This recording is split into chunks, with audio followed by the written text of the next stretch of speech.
अध्याय 1391 ग्रज 4। बारिश न केवल इस क्षेत्र के जीवों के लिए बल्कि वनस्पतियों के लिए भी महत्वपूर्ण थी। यह स्पष्ट था, लेकिन इसका उल्लेख करना जरूरी था।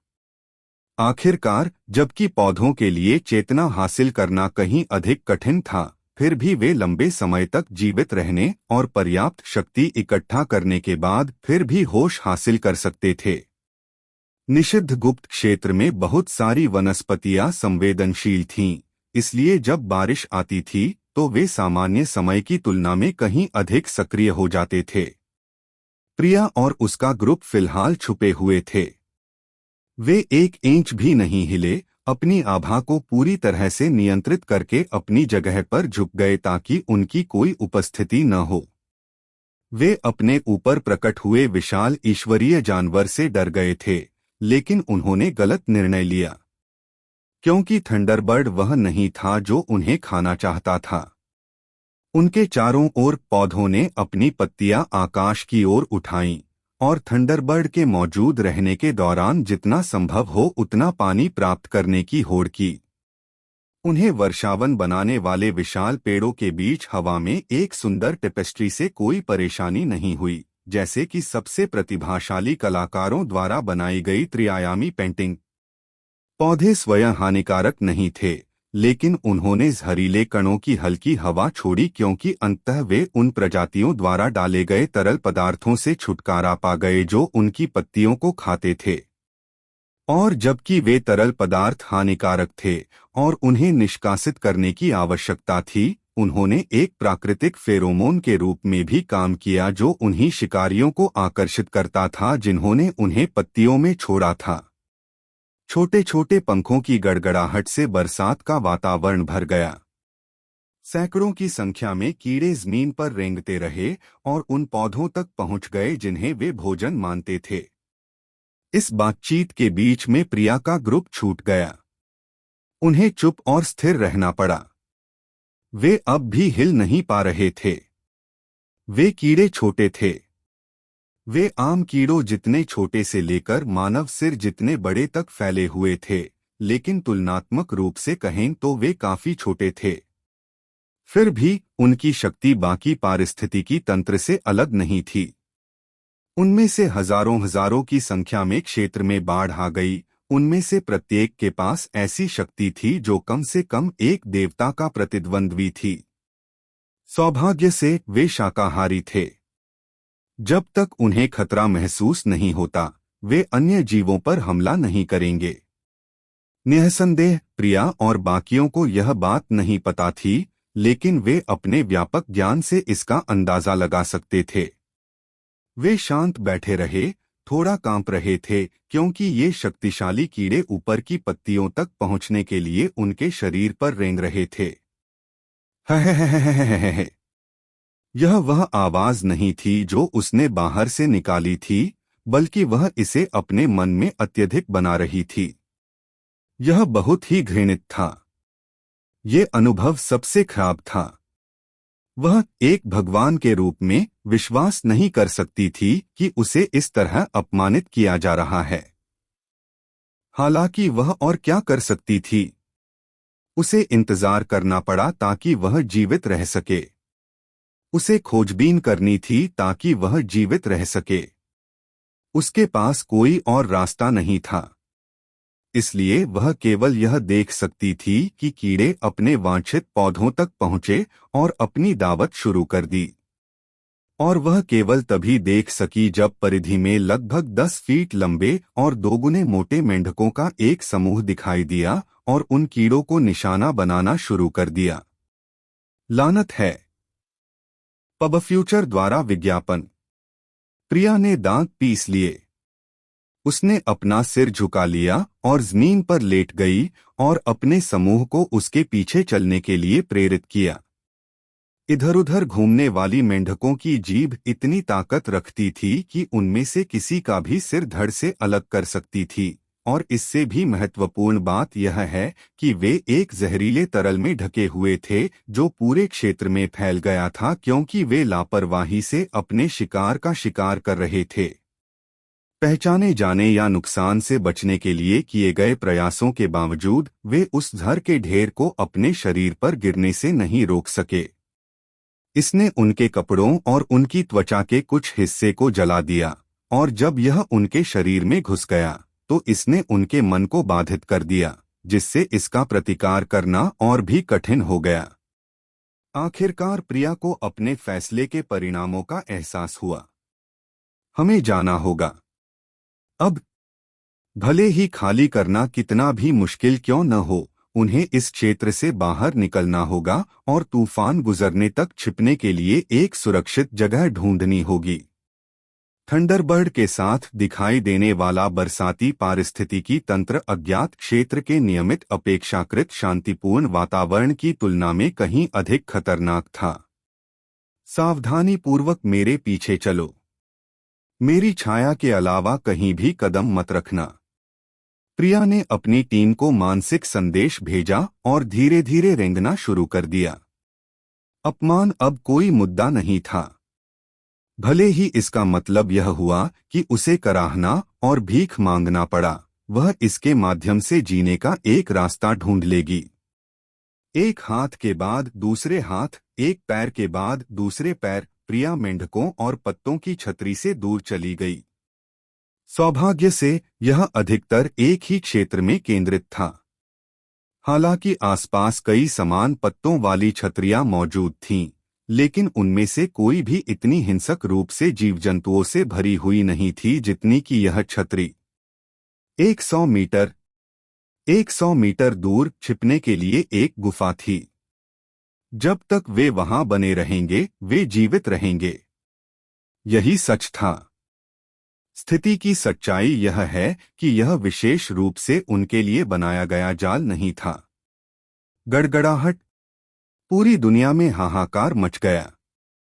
कीड़े पौधों का शिकार करते थे, मेंढक कीड़े मकोड़ों का शिकार करते थे और सांप मेंढकों का शिकार करते थे।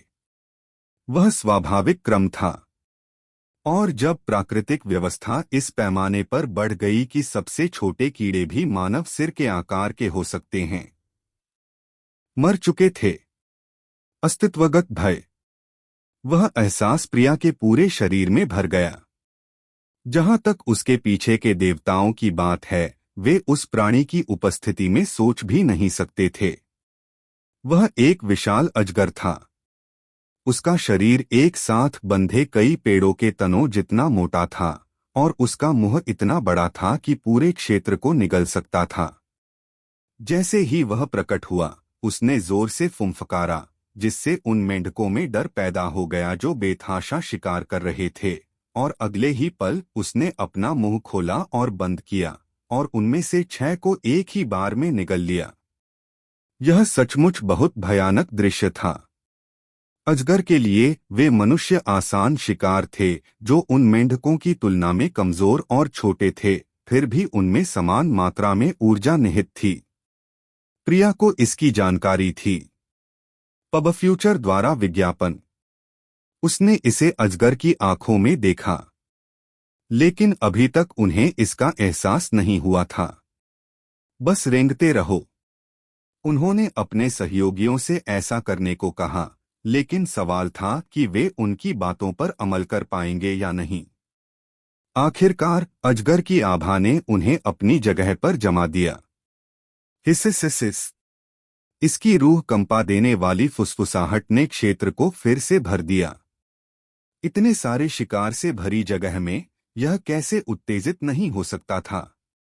Boom boom boom boom boom.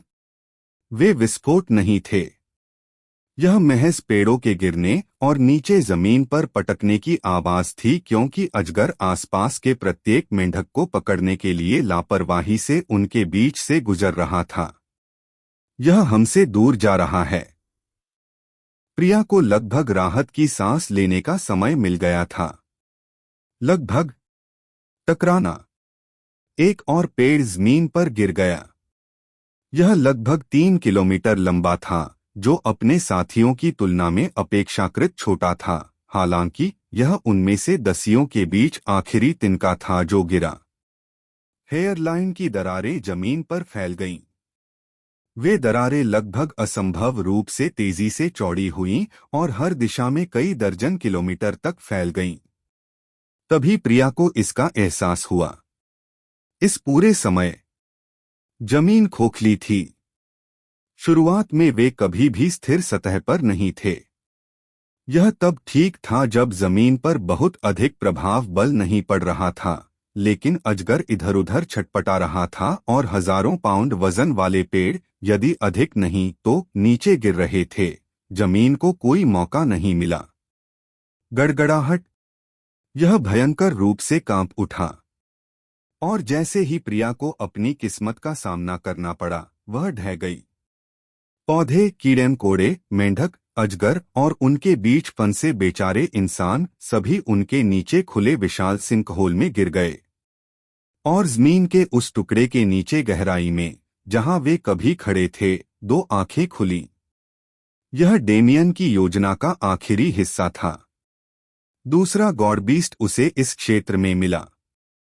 एक पृथ्वी ड्रैगन, एक भूखा अर्थ ड्रैगन जो 2 सप्ताह से अधिक समय से भूखा था। उसने छत की ओर देखा जो उसके ऊपर ढह रही थी, और इसने उन्हें तुरंत देख लिया। दरारों से गिरते शिकार के ढेर। अध्याय 1392 तैयारी 1। इस सिलसिलेवार घटनाक्रम के बाद एक सवाल खड़ा हुआ। डेमियन ने इसमें से कितनी योजना बनाई थी? जो कुछ हुआ उसमें उनकी क्या भूमिका थी? जवाब था सब कुछ। वह व्यक्ति था जिसने सिल्वर लीव्स को पकड़ा और उन्हें क्षेत्र में रखा। साथ ही वह व्यक्ति था जिसने उनके परिपक्व होने तक उनके विकास में तेजी लाने के लिए जीवन नियमों का उपयोग किया। वह व्यक्ति था जिसने आसपास के क्षेत्रों में अन्य सभी चांदी की पत्तियों को ले जाकर और उनकी आभा को छिपाकर थंडरबर्ड को आकर्षित किया था। वह व्यक्ति था जिसने आसपास के क्षेत्र में अपनी बस्तियां बनाने के लिए कीड़ों को आकर्षित किया था, और वह व्यक्ति था जिसने उन कीड़ों को खाने के लिए मेंढकों का नेतृत्व किया था। वह व्यक्ति था जिसने उस क्षेत्र को चुना जहां हमला होगा, यह जानते हुए भी कि यह अजगर का निवास स्थान था। और वह वही था जिसने पृथ्वी ड्रैगन को पाया, जो सब कुछ पूरी तरह से एक साथ ला रहा था। यह अजगर पर समाप्त हो सकता था, नहीं, यह मेंढकों पर खत्म हो सकता था। उसने प्रिया के समूह को मारने के लिए जितना किया, वास्तव में करने का कोई कारण नहीं था। लेकिन वह चाहता था कि मरने से पहले उन्हें डर महसूस हो, जैसा कि उसने स्ट्रेया कबीले के बाकी लोगों के साथ करने की योजना बनाई थी। जमीन ढहने के बाद क्या हुआ, इसके बारे में बात करने की जरूरत नहीं है। थंडरबर्ड को इंसानों में कोई दिलचस्पी नहीं थी, लेकिन अर्थ ड्रैगन अलग था। बहुत अधिक भूमिगत जीवन के बिना एक परिदृश्य में एक भूमिगत प्राणी के रूप में इसे या तो अपनी ऊर्जा को संरक्षित करने और भूमिगत शिकार करने या भोजन की तलाश के लिए सतह पर आने की आवश्यकता थी।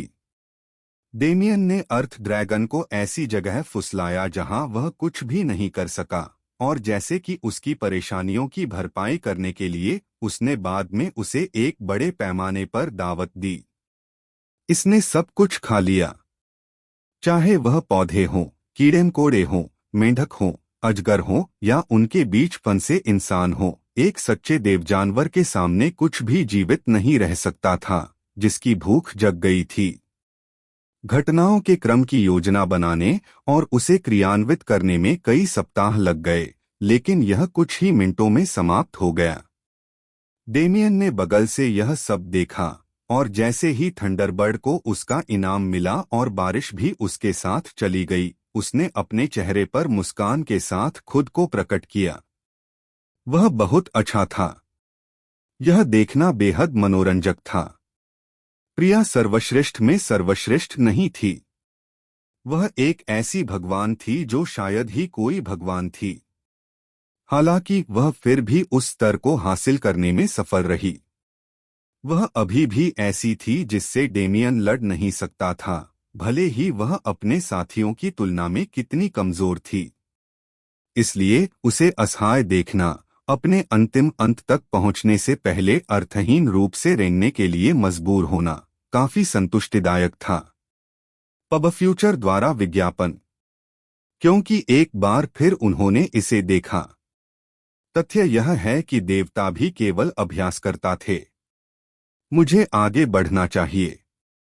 गुप्त क्षेत्र में उसके लिए करने के लिए बहुत कुछ नहीं बचा था, लेकिन जब वह चला गया तो करने के लिए बहुत कुछ था।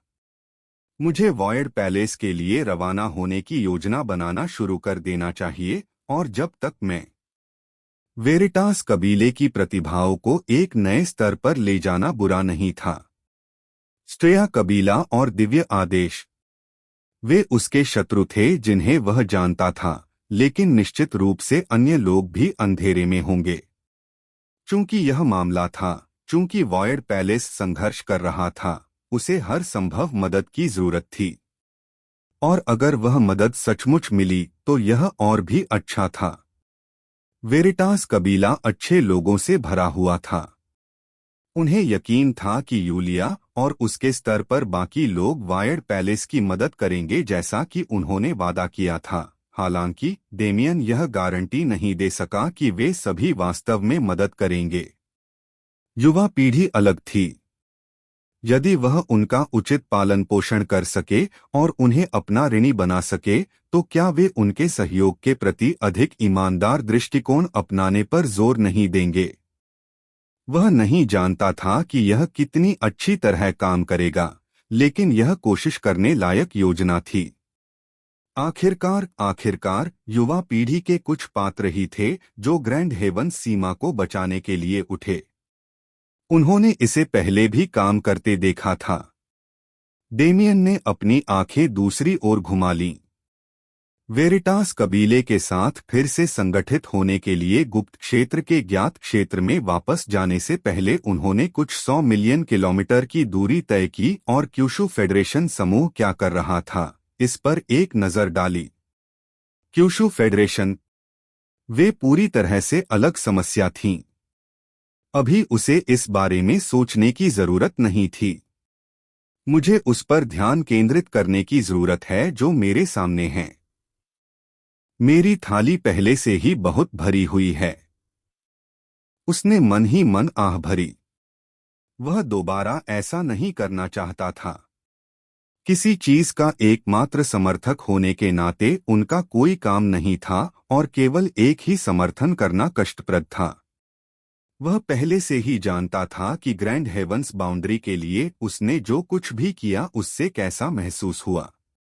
लेकिन वॉयड पैलेस के बारे में जानकारी अत्यंत सीमित कर दी गई है। मैंने कितना भी खोजा, मुझे आंतरिक स्थिति के बारे में कुछ भी नहीं मिला, इसलिए आशा थी। वे अभी तक हारे नहीं थे, वे केवल रक्षात्मक खेल रहे थे। पब फ्यूचर द्वारा विज्ञापन। शून्य महल हो। वह लंबे समय से उनके बारे में शोध कर रहा था, लेकिन उसने इसके बारे में सोचना कभी बंद नहीं किया। वही स्थान उनका उद्गम स्थल था। वह स्थान उसका घर था। और सच कहूं तो वह इसे स्वयं देखने के लिए इंतजार नहीं कर सका। उसके बाद कई महीने तेजी से बीत गए। गुप्त क्षेत्र में बचे कुलों ने एक दूसरे के साथ ज्यादा बातचीत नहीं की, अपने विकास पर ध्यान केंद्रित किया। जहां तक डेमियन की बात है, वह वेरिटास समूह में लौट आया और एक रक्षक के रूप में अपनी भूमिका फिर से शुरू कर दी, जैसे कि कुछ हुआ ही न हो। हालांकि वह पहले की तुलना में अधिक शामिल थे। केवल परछाइयों से बचाने के बजाय उन्होंने प्रतिभाओं को अपने मन और कानूनों का उचित उपयोग करने की सलाह दी। उन्होंने मुख्य रूप से सेलेस्टे पर ध्यान केंद्रित किया, क्योंकि वह थी जिसने सबसे अधिक आशा व्यक्त की थी, लेकिन उन्होंने बाकी लोगों की मदद करने में भी कोई कंजूसी नहीं की। सेलेस्टे की संरचना के अलावा रोमुलस और रेवा वेरिटास के पास भी काफी दिलचस्प शक्तियां थीं। वे दोनों सचमुच जुड़वा थे। उनकी क्षमताओं ने एक दूसरे को बढ़ाया, और यद्यपि वे अपने आप में महान अभ्यासी थे, उनकी क्षमता का वास्तविक एहसास केवल तभी हो सका जब वे एक साथ लड़े। डेमियन पहले भी ऐसे लोगों से मिल चुका था। ऐसी पूरक क्षमताओं के साथ जुड़वा बच्चों का जन्म होना कोई दुर्लभ बात नहीं थी। चूंकि वह जानता था कि जब वे चरम दक्षता पर कार्य करते हैं तो वे कैसे दिखते हैं, इसलिए वह स्वयं उस प्रकार के तालमेल का अनुभव किए बिना उन्हें सलाह देने में सक्षम था। फिर भी वेरिटास समूह में डेमियन की भूमिका अचानक पहले की तुलना में कहीं अधिक बढ़ गई।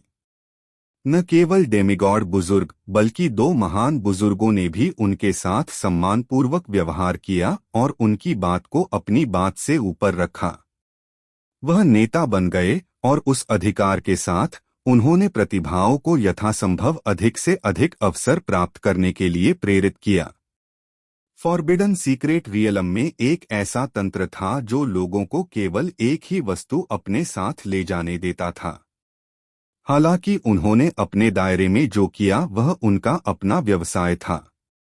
यदि उन्हें कोई ऐसी सामग्री मिल जाती है जिसे वे खा सकते हैं तो वे उसे तुरंत खा लेते हैं और डेमियन उन पर नजर रखता है और जितनी जल्दी संभव हो सके उन्हें ऐसा करने में मदद करता है।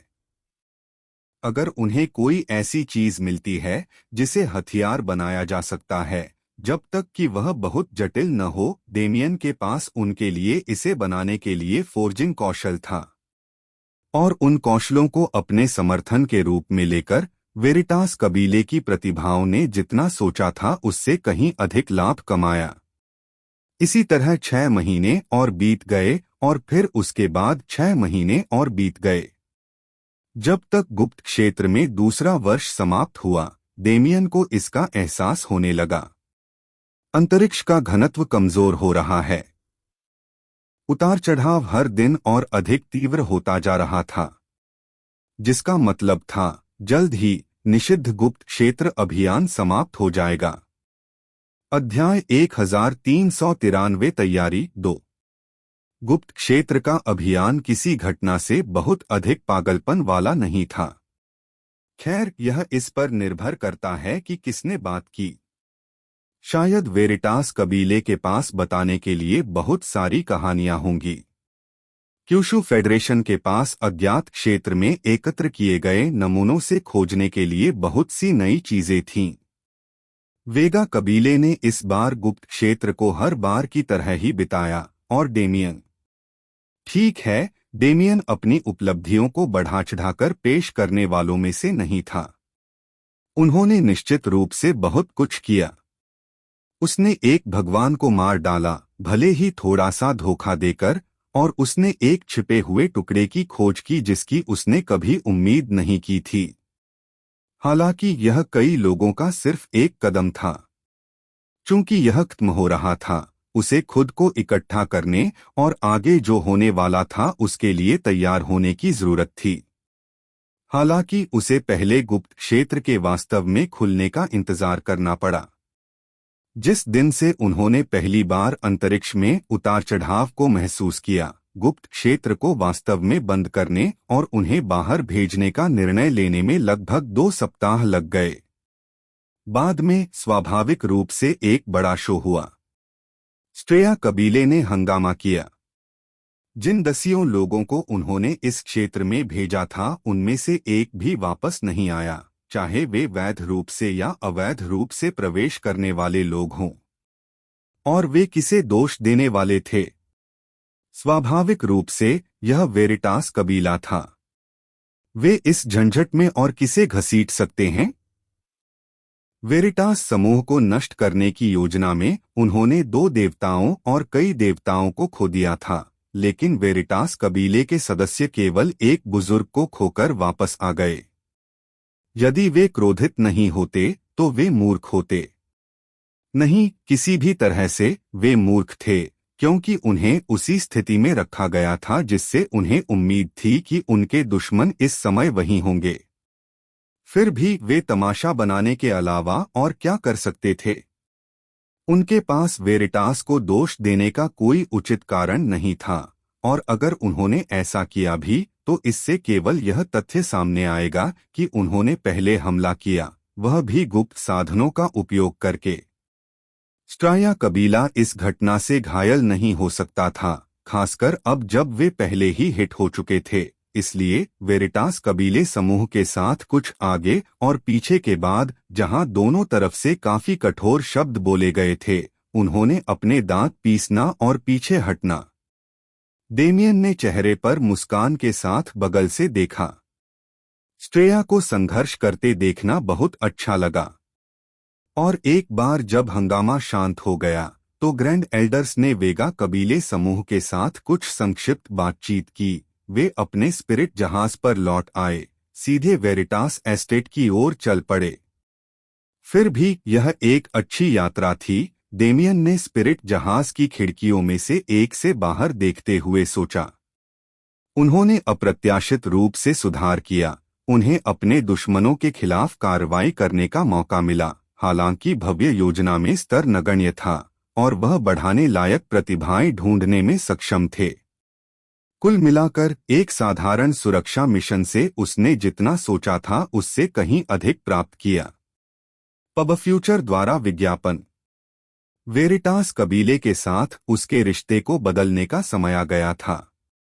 यह अब ग्राहक और भाड़े के लोगों में से एक, नेता और अधीनस्थ में से एक नहीं होगा। वे अब समान शर्तों पर होंगे। दिग्गजों के बीच बातचीत के दो पक्ष। जब आत्मा जहाज उतरा तो हर कोई अपने अपने रास्ते चला गया।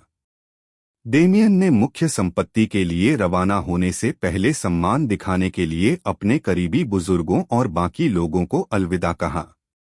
यह एक ऐसी जगह थी जहां आमतौर पर केवल उच्च श्रेणी के वेरिटास कबीले के लोगों को ही अनुमति दी जाती थी, लेकिन इस उदाहरण के लिए डेमियन को विशेष अनुमति दी गई थी।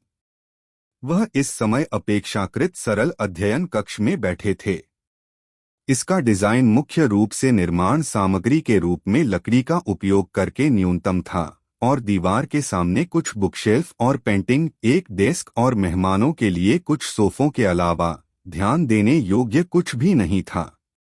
अंततः आपसे मिलकर अच्छा लगा। हाँ, आप भी।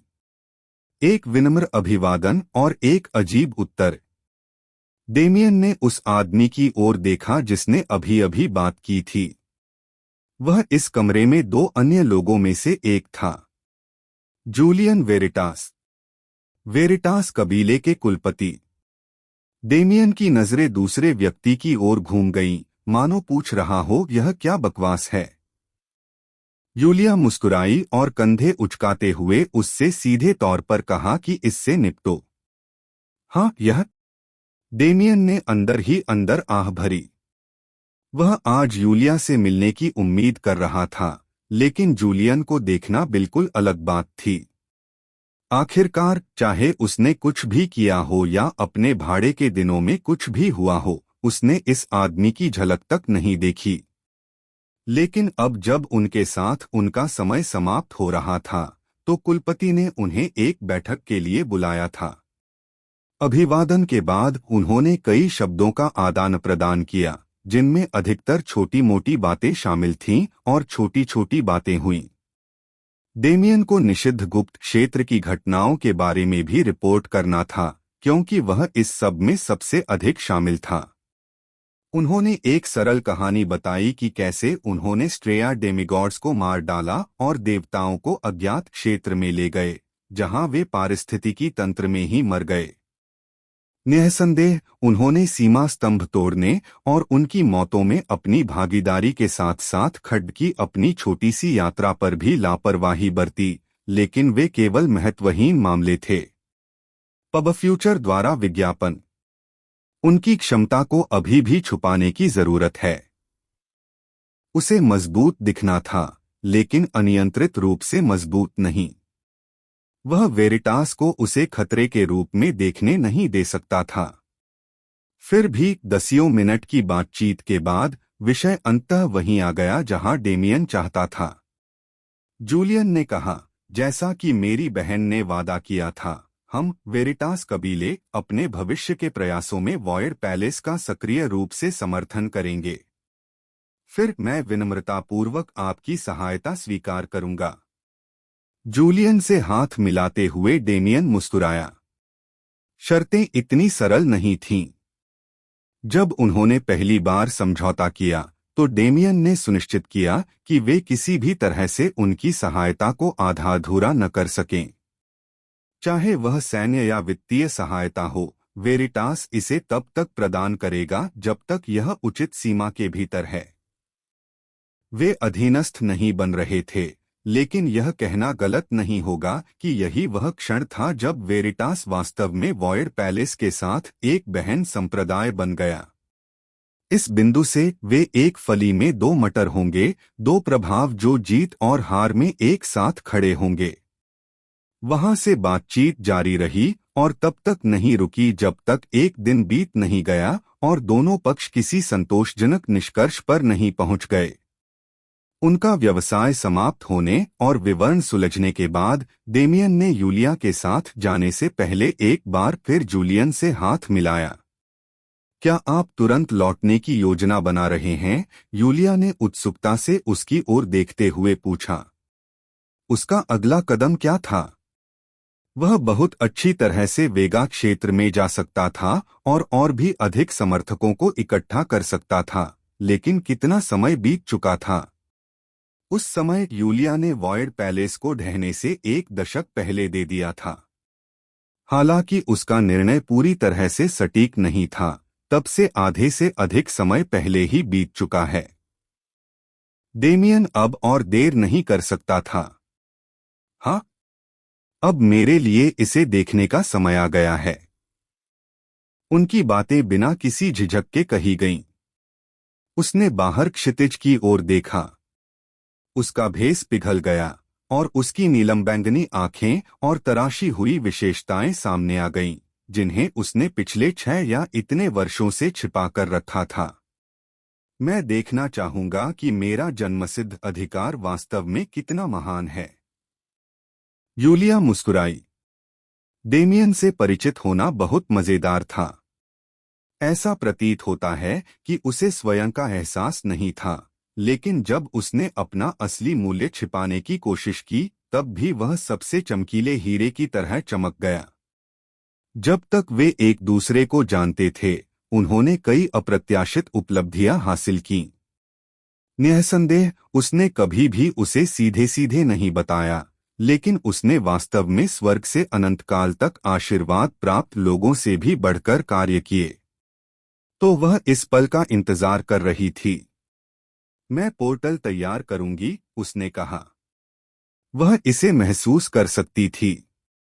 वह शुरू से ही इसे महसूस कर रही थी, और जब जूलियन अंततः डेमियन से मिला तो उसे भी इसका एहसास हुआ। जिस क्षण डेमियन वॉयड पैलेस में लौटे, स्वर्गीय दुनिया का परिदृश्य बदल जाएगा। और वे दोनों पूरी तरह से आश्वस्त थे कि उन्हें आज यहाँ लिए गए निर्णयों पर पछतावा नहीं होगा। अध्याय 1394 तैयारी 3। डेमियन तत्काल जाना चाहता था, लेकिन यह उसे दिया नहीं गया था। जूलियन वेरिटास से मुलाकात के अगले दिन यूलिया एक संदेश लेकर उनके पास आई। दक्षिणी क्षेत्र में आपकी यात्रा में अन्य लोग भी शामिल होंगे, इसलिए आपको इंतजार करना होगा। चिंता न करें, यह केवल 2 सप्ताह से अधिक भार नहीं होगा। उसने जो उसे संक्षेप में कहा तो एक टेलीपोर्टेशन एरे जो एक सहज आबादी में सैकड़ों ट्रिलियन या उससे भी अधिक किलोमीटर को पार कर सकता है, चलना सस्ता नहीं था।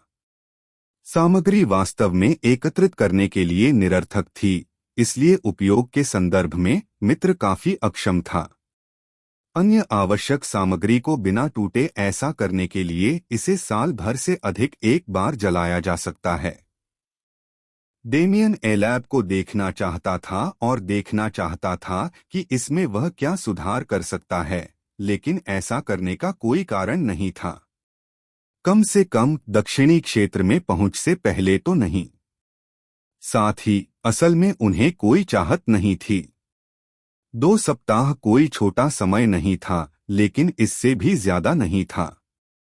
यह वेरिटास में अपना व्यवसाय समाप्त करने के लिए पर्याप्त था।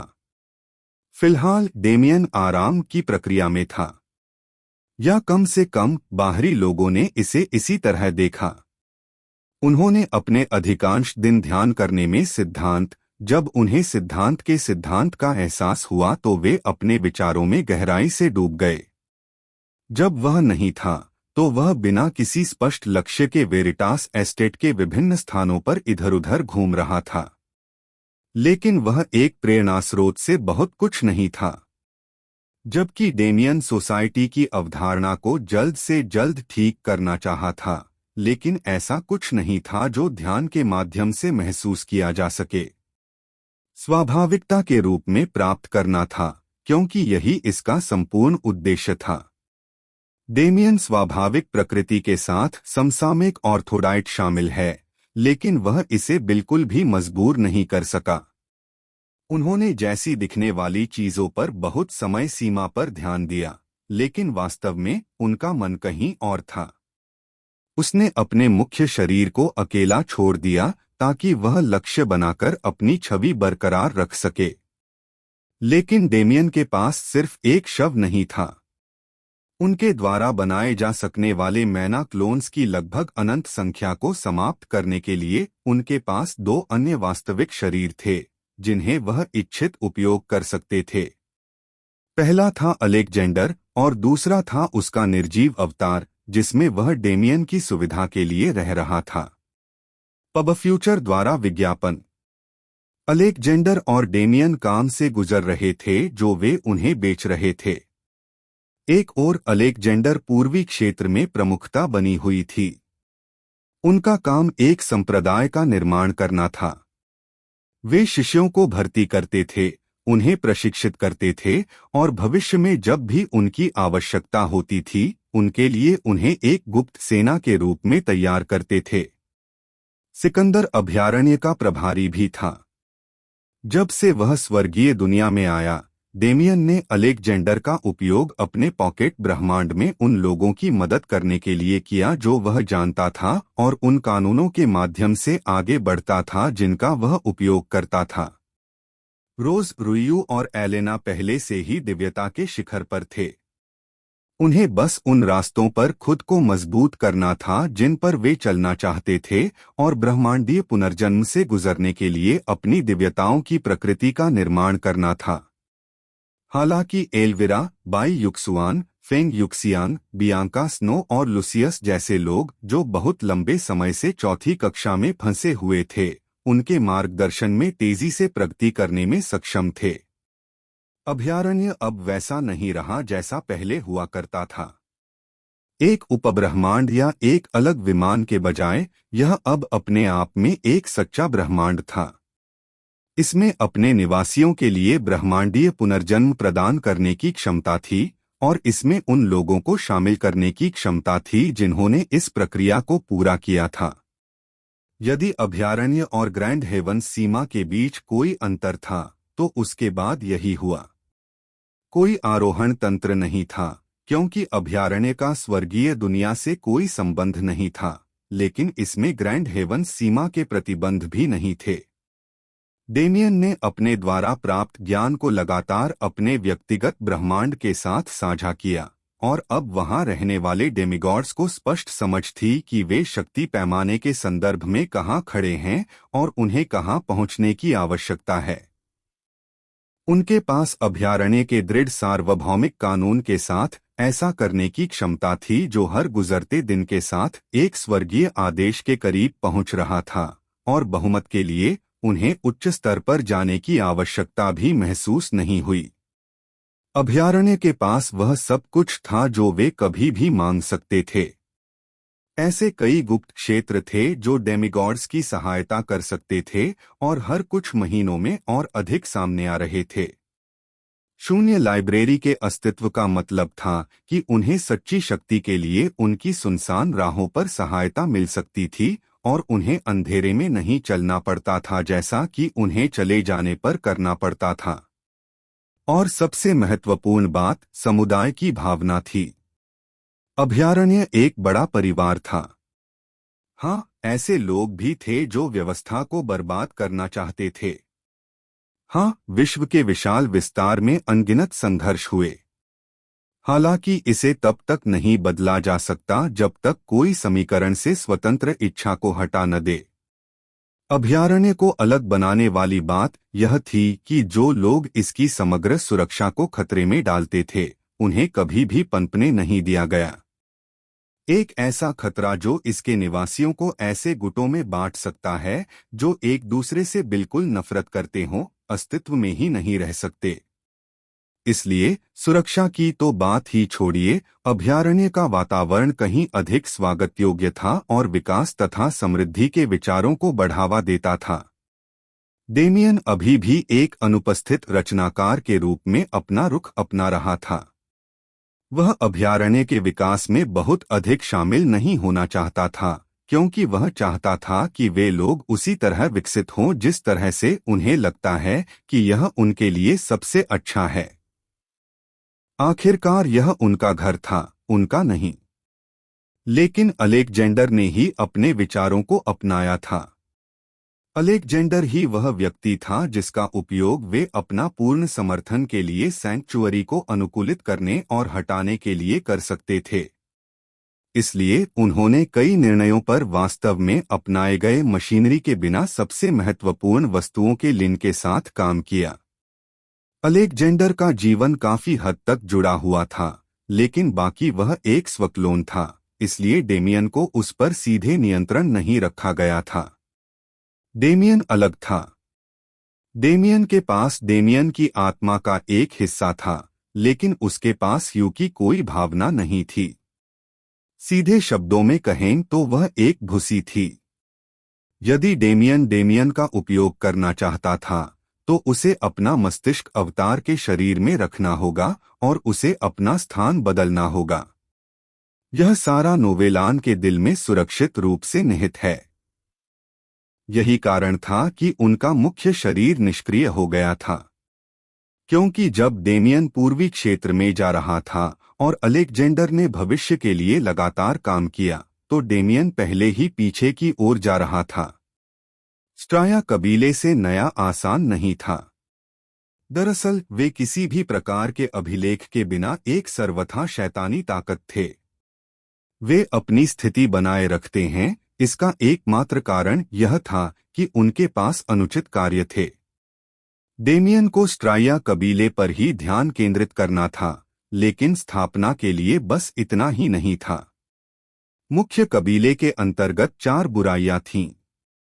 वे वेरिटास के अंतर्गत सैपिएंटिया कबीले की तरह कुल या संप्रदाय नहीं थे, बल्कि 4 व्यक्ति की स्थिति समान थी, क्योंकि उन सभी लोगों में से प्रत्येक के पास सैपसेंटिया जैसे छोटे कबीले से प्रतिस्पर्धा करने की शक्ति थी। उनके मुकाबले के लिए डेमियन को अधिक सहायता की आवश्यकता थी, और उसके मन में आदर्श लोग थे। डेमियन बिना किसी योजना के अंतिम क्षेत्र की ओर नहीं जा रहा था। नहीं, वह उन लोगों को इकट्ठा करने जा रहा था जो डेमियन ने अपने क्षेत्र में सैनिकों के रूप में काम करने का समय बनाया था। उसके पक्ष में 2 महान कुलों के साथ उसे किस बात का डर था? जब तक सब कुछ उसकी योजना के अनुसार हो रहा था, वॉयड पैलेस को बचाने के लिए अब कोई सवाल ही नहीं था। इसके बजाय यह केवल समय और प्रयास की बात थी। अध्याय 1395 तैयारी 4। दरअसल 2 हफ्ते में इतने समय तक कोई नहीं रह सका जब घटनाएं सामने आईं। नहीं, एक उबड़खाबड़ कार्यक्रम के साथ भी किसी को यह पता चल गया है कि पहले ही 2 सप्ताह में शामिल हों कि उसे अपने साथ क्या करना है। डेमियन के लिए, जो लगातार किसी न किसी तरह से काम कर रहा था, 2 हफ्ते तक चलती हवा की तरह थी।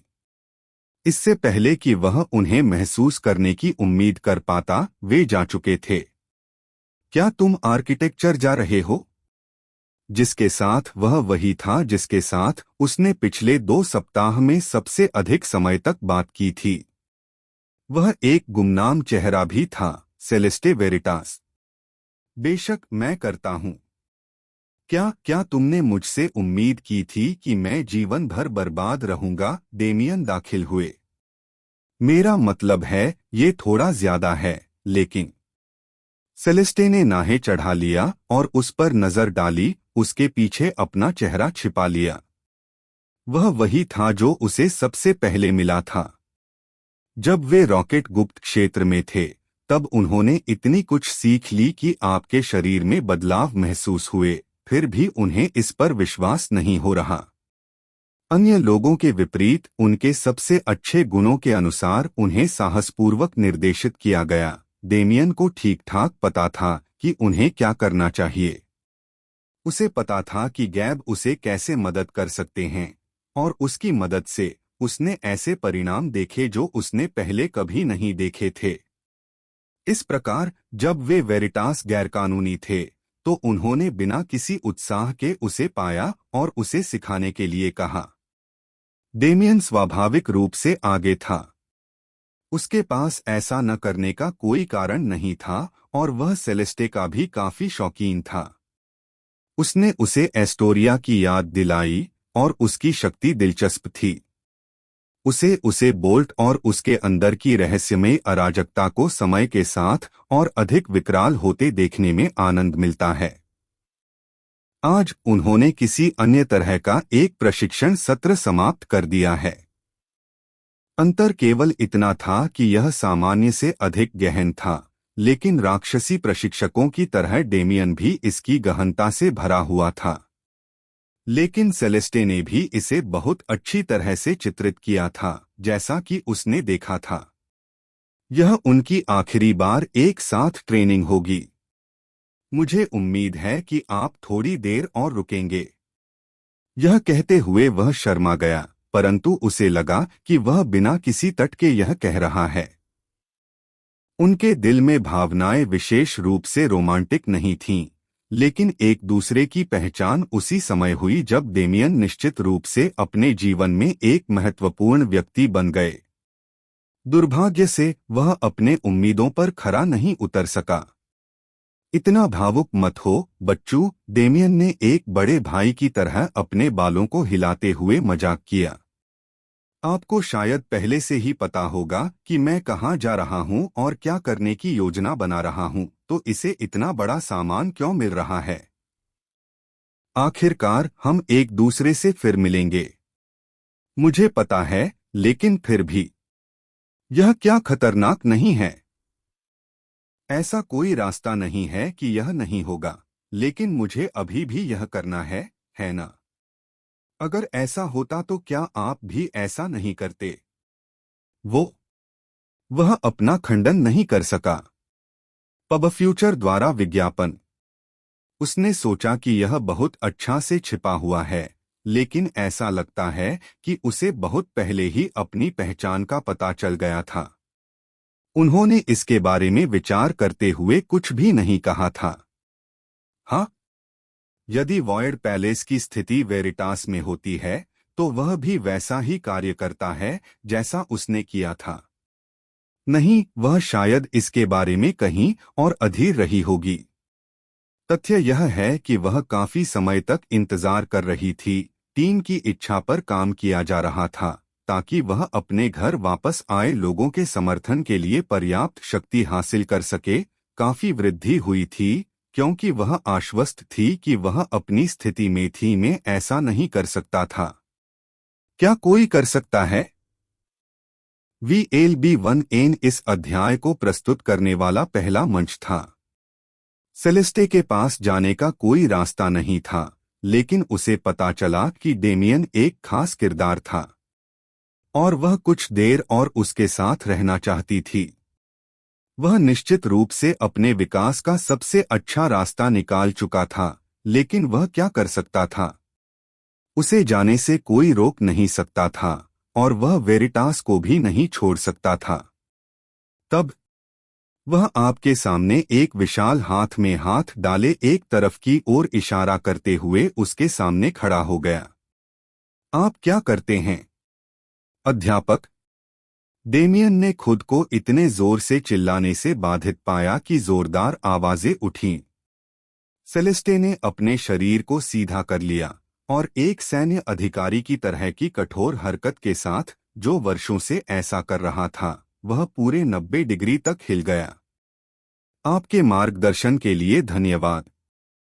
उन्होंने कम से कम शब्दों में हर काम के लिए उन्हें ईमानदारी से धन्यवाद दिया। उन्होंने सबसे पहले ही निरीक्षण किया था कि उन्हें लंबे और सम्मानजनक प्रदर्शन पसंद नहीं हैं। डेमियन मुस्कुराया। यह लड़की। उठना। उसने उसे उठाया और उसके कंधे को थपथपाया। मैं इसे बस अपनी इच्छा से। इसके बारे में ज्यादा मत सोचो, क्योंकि अब से शायद हम एक दूसरे से समान स्तर के साथ मिलेंगे। क्या यह सही नहीं है, मिस शेडो डिसिलिन? कहे। सेलेस्टे ने अजीब तरह से अपना सिर रांगा और हिला सिरिया दिखाया। अगर ऐसा है तो मुझे अपना परिचय ठीक से दें। हालांकि इस बदलाव के बाद भी मैं आपको अपना शिक्षक फेलो बंद नहीं रखता हूं। सेलेस्टे ने अपनी आंखों में देखा का साक्षात्कार लिया। मेरा नाम सेलेस्टिया वेरिटास है और मैं वेरिटास कबीले की भावी कुलमाता हूं। आपसे सामूहिक खुशी हुई। डेमियन ने अपने चेहरे पर एक ही भाव के साथ सिर हिलाया। मैं डेमियन वॉयड पैलेस का युवा भगवान हूं। इसी तरह आपसे परिचित होना मेरे लिए खुशी की बात है। कम से कम इतना तो कहा ही जा सकता है कि एक घातक रिश्ता। पब फ्यूचर द्वारा विज्ञापन। दो भावी शक्तियों का संबंध तब बना जब दोनों में से किसी को भी एक दूसरे की स्थिति के बारे में पता नहीं था। दोस्तों और समकक्षों और शिक्षक और छात्र दोनों का एक अनोखा रिश्ता था। केवल समय ही बता सकता है कि परिणाम क्या होंगे, लेकिन एक बात निश्चित थी। कुछ भी हो, वॉयड पैलेस और वेरिटास कबीले के बीच संबंध अब और मजबूत होंगे। सेलेस्टे के साथ हमेशा टिके रहे। डेमियन ने सबसे पहले एक मरीज के साथ एक बड़ी सभा में भाग लिया था, जहां उसने एक रात पहले खुद को शराब पीकर मौत के घाट उतार दिया था। इसलिए जब अगले दिन सुबह हुई तो वह यूलिया से मुलाकात हुई और सीधे टेलीपोर्टेशन एरे में चला गया। डेमियन ने कहा, वह तुम्हारा एक अच्छा शिष्य है। मैं उसे लगभग अपने लिए चुराना चाहता हूं। इसके बारे में सोचो भी मत। वह हमारे वेरिटास कबीले की बड़ी आशा है, पता है, यूलिया ने दिया जवाब, डेमियन की चुनौती से थोड़ा ज्यादा मजबूत। वह कैसे जान सकता है? सेलेस्टे ने अपने साथ अपने पक्षों को काफी महत्वपूर्ण स्थान दिया था, इसलिए यदि उसने वास्तव में उसे वॉयड पैलेस में शामिल करने के लिए कहा था, तो उसकी स्वीकृति की संभावना नगण्य नहीं थी।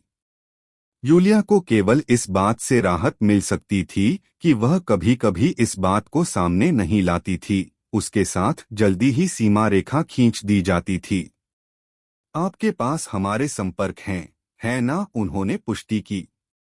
डेमियन ने जवाब दिया, मैम, साड़ी भी हो गई है। अच्छा तो?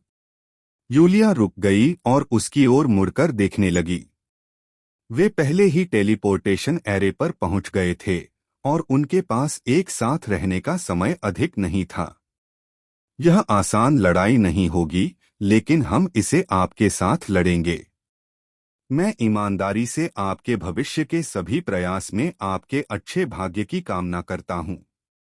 डेमियन मुस्कुराया। यह आपके जैसा नहीं है। मैं इस समय बहुत अधिक कठोर साथी की उम्मीद कर रहा था। मैं झूठ बोल नहीं सकता। अरे भाई, मैं भी वेरिटास कबीले का बुजुर्ग हूं, सितारा पता है। अगर मैं चाहता हूं तो पूरा आधिकारिक काम कर सकता हूं। हाँ, तो मेरे लिए इतना नया करने वाला व्यू देखने के लिए मैं आपका पसंदीदा हूं। टीच। दोनों ने अविश्वास संवाद की ओर इशारा किया। अगर कोई था जो यहां रहने के दौरान डेमियन के सबसे करीब आया, तो वह यूलिया थी। वे दोनों व्यावहारिक रूप से दोस्त थे जो इस बिंदु पर जीवन और मृत्यु के माध्यम से एक साथ थे। डेमियन के लिए वे भाई थे, हालांकि उसने यूलिया से ऐसा कभी नहीं कहा। ऐसा न हो कि उसने उसे काम पर ही मार डाला। फिर भी उनके दृष्टिकोण में केवल इतना समय लग सका और वे अंततः अपने अंतिम लक्ष्य तक पहुंच गए। वहां 5 यात्रियों का एक और समूह उनका इंतजार कर रहा था। इस बिंदु तक डेमियन की विश्वसनीयता भूल गई थी कि वह उनका इंतजार कर रहा था ताकि वे एक साथ मिलकर दोस्ती का उपयोग कर सकें। लेकिन जैसे ही उन्होंने उन्हें देखा, उनकी अंतिम दूरी हो गई, जैसे कि एक ही ग्रुप के एक विशिष्ट सदस्य की स्थिति। उन्हें हम उन दोनों ने आश्चर्य व्यक्त किया। दो चेहरे जो एक दूसरे से अज्ञात थे, नीली आंखों के दो अलग अलग सेट। यह एक और घातक राक्षस थी। अध्याय 1396 शून्य महल 1। नीलम की दो जोड़ी आंखें सबसे अप्रत्याशित जगह पर मिलीं। दो लोग जिन्होंने संयोगवश एक ही समय में अपने वतन लौटने की योजना बनाई थी, दूर से एक दूसरे को देखकर हांफने लगे। डेमियन की आंखें विशेष रूप से चौड़ी थीं। वह इस व्यक्ति को जानता था, लेकिन यह एक ऐसा व्यक्ति था जिसे उसे नहीं जानना चाहिए था। वह बहुत देर से उसे देख रही थी।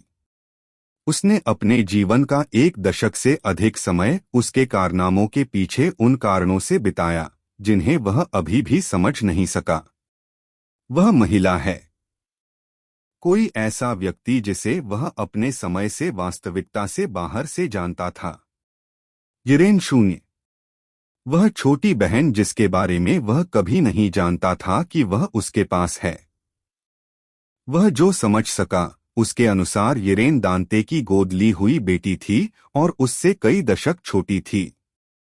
हालांकि अब वह दांते के बारे में जो कुछ भी जानता था, उससे वह उसके अस्तित्व का ठीक ठीक पता नहीं लगा सका। बावजूद इसके उसकी आंखें ऐसी थीं और उसे अपनी स्थिति पर गर्व था। वह निश्चित रूप से किसी पर संदेह करने वाली नहीं थी। यह सिर्फ उसकी पृष्ठभूमि थी जिसकी वह पुष्टि नहीं कर सका। लेकिन डेमियन अकेला आश्चर्यचकित नहीं था। यिरेन ने इसे छिपाने की कोशिश की, लेकिन वह निश्चित रूप से इसे उससे अधिक महसूस कर रही थी।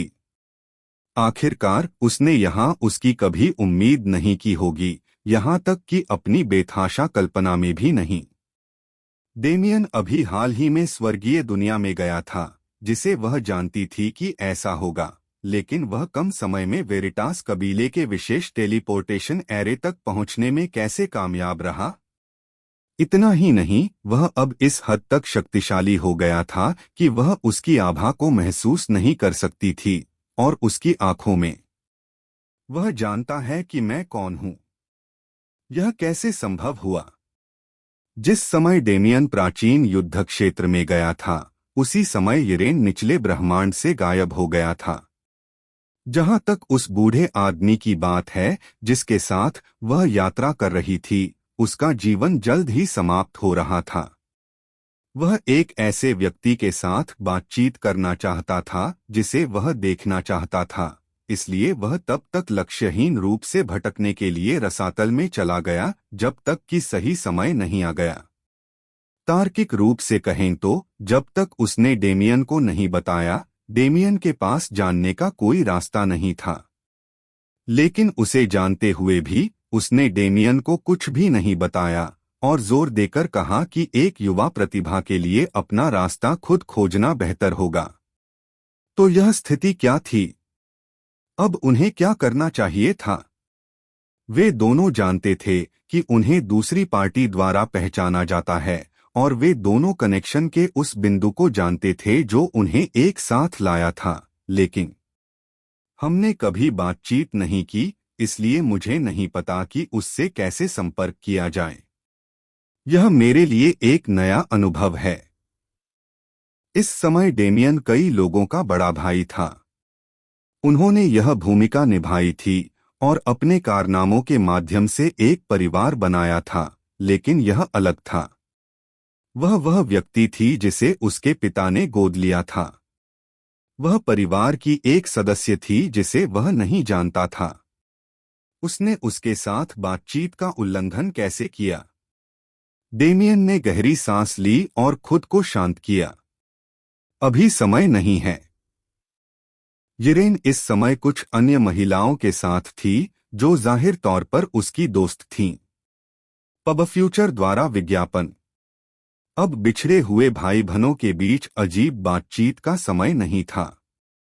डेमियन ने मानसिक संचार के माध्यम से कहा, आखिरकार आपसे व्यक्तिगत रूप से मिलकर अच्छा लगा। आप भी, यिरेन ने उत्तर दिया। उसका स्वर थोड़ा अस्पष्ट था। दोनों ने अदृश्य रूप से एक दूसरे की ओर सिर हिलाया, लेकिन फिलहाल उनकी बातचीत का दायरा यही था। वे यहाँ अकेले नहीं थे, और जबकि अन्य लोगों ने स्पष्ट रूप से उनकी बातचीत पर ध्यान दिया, किसी और ने नहीं सोचा कि यह अजीब था।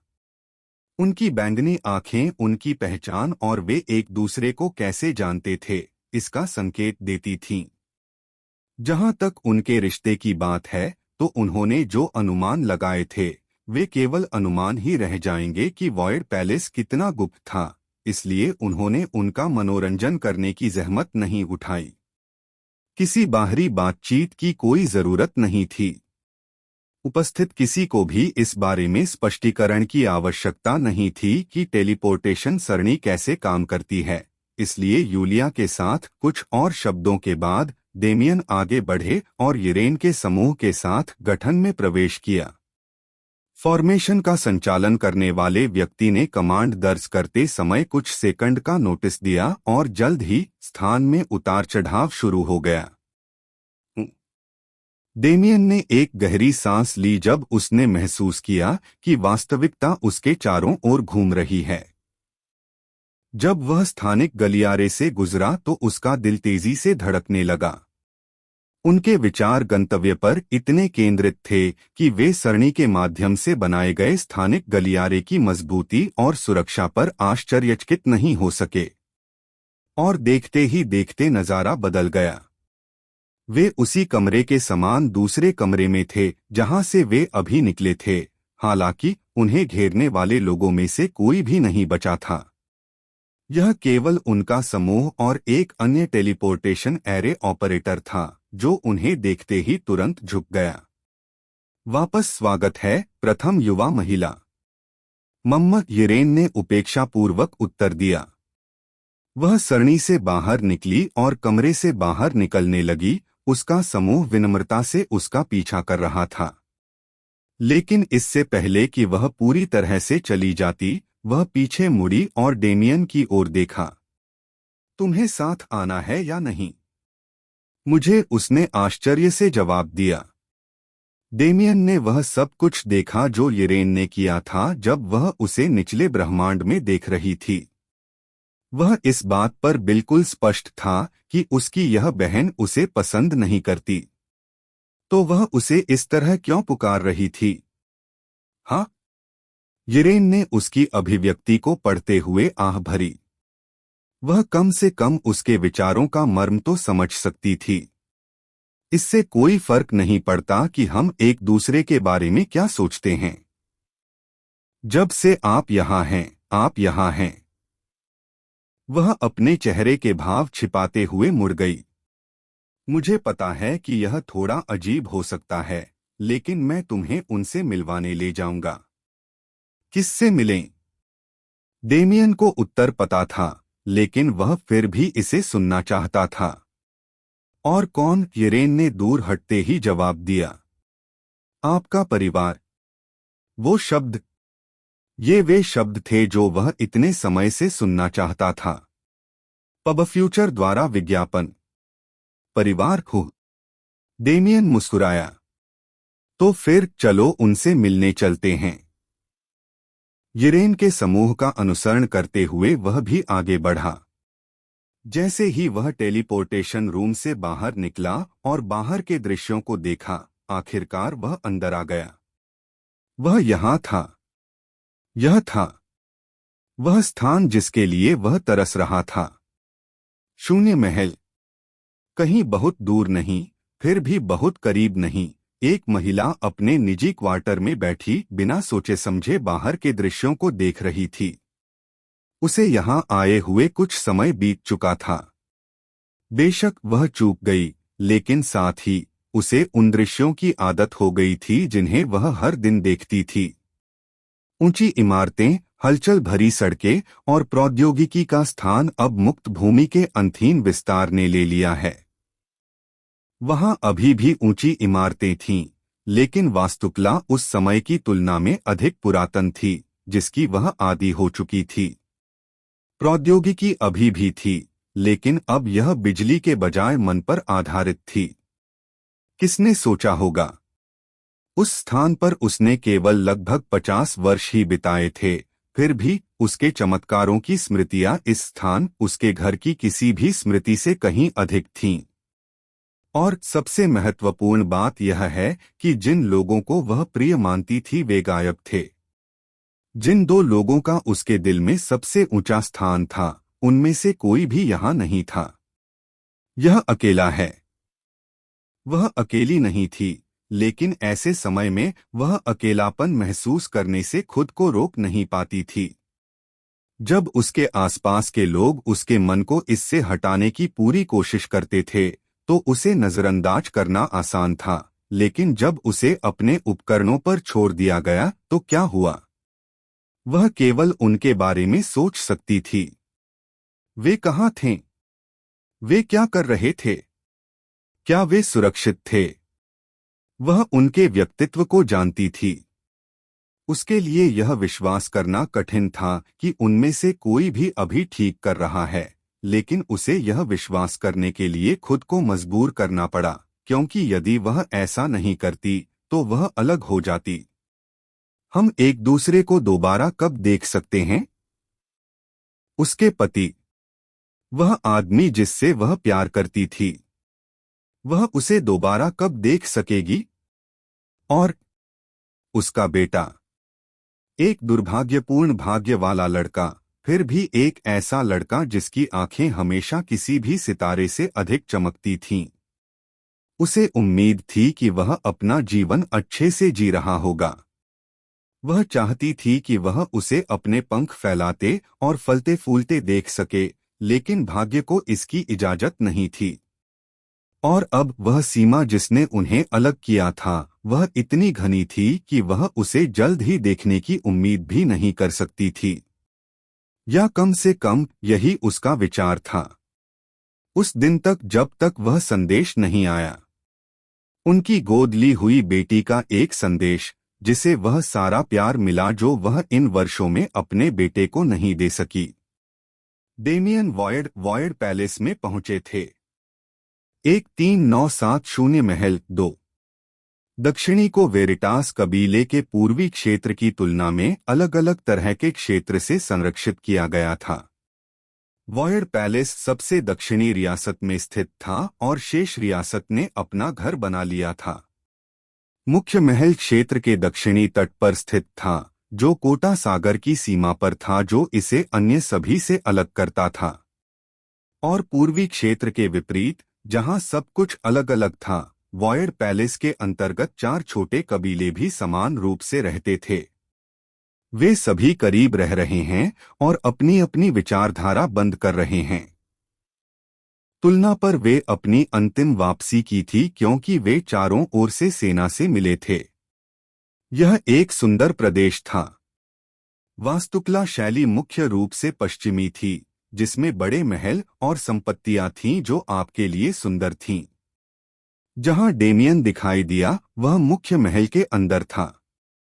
यहां सोने से उकेरी गई काली काली चट्टानों से हटाई गई, वह खुद को नौकरों और साज सज्जा से विशेष हॉल के माध्यम से यात्रा करते हुए पाई गई, जो मुख्य कबीले से ऑर्डर लेती थी। यह एक भव्य दृश्य था, मानो वह किसी महान सम्राट के निवास में हो। उन्होंने जो देखने की उम्मीद की थी, उसकी तुलना में एक जीर्णशीर्ण और महल, यह पूरा 180 था। उसने दक्षिणी क्षेत्र का अधिक हिस्सा नहीं देखा था, लेकिन अगर सब कुछ ऐसा था, तो उसने जो योजना बनाई थी वह उसका आधा हिस्सा वैकल्पिक हो जाएगा। हालांकि इस बारे में और जाने अध्ययन वॉयड पैलेस के बारे में एक बात जो मैंने सबसे ज्यादा कही है, वह है इसके लोगों की वफादारी, इसलिए यह स्थिति समझ में आती है। सिर्फ इसलिए कि लोग वफादार थे, इसका मतलब यह नहीं कि वे शक्तिशाली थे। जिस स्थिति में वह उसकी खाली स्थिति को देख रहा था उससे उसकी कल्पना भी भिन्न हो सकती है। फिर भी उसने अपने विचार अपने तक ही सीमित रखे क्योंकि येरेन उसे हॉल में ले आया और उसे आसपास के माहौल से परिचित कराया। उसका दोस्त पहले ही जा चुका था। उनके मुताबिक वे पहले दोस्त भी नहीं थे, बल्कि वे 4 ग्रैंड ड्यूक कुलों के सदस्य थे जो शून्य कबीले के अधीनस्थ सेवा कर रहे थे, और उनका समूह अभी एक अभियान से वापस आया था। संक्षेप में कहा तो वॉयर पैलेस का निर्माण दांते ने उन पार्टी के सदस्यों के साथ मिलकर किया था जहां उन्होंने अपने युवा वर्ग के दिनों की यात्रा की थी। अन्य महान कुलों के विपरीत यह एक वास्तविक परिवार है। शून्य महल की संरचना साधारण थी। एक लॉर्ड, 4 ग्रैंड ड्यूक, 12 तलवारें, 64 बुजुर्ग और उनके विभिन्न अवशेष वाले कई नामित कबीले समूह का उल्लेख करना आवश्यक नहीं था। शून्य कबीले ने मुख्य स्थान प्राप्त किया। उनके नीचे एलोविन कबीला, क्रोन कबीला, ह्यूगो कबीला और सोलस्टैस कबीला थे। यह महल की मुख्य शक्ति थी। जहां तक 12 तलवारों का सवाल है, वे अन्य व्यापार से अलग एक प्रतिष्ठित स्थिति में थे। 12 तलवारों का हिस्सा सम्मान में एक सम्मान था। यह एक ऐसी स्थिति थी जिसे केवल ताकत और उपलब्धि के माध्यम से ही जीता जा सकता था। यह येरेन के अकॉर्डियन का सार था, लेकिन वह डेमियन वॉयड से बात कर रही थी, जो तकनीकी रूप से दांते वॉयड का पहला बच्चा था, इसलिए वह सामान्य से अधिक विस्तार में बताया गया।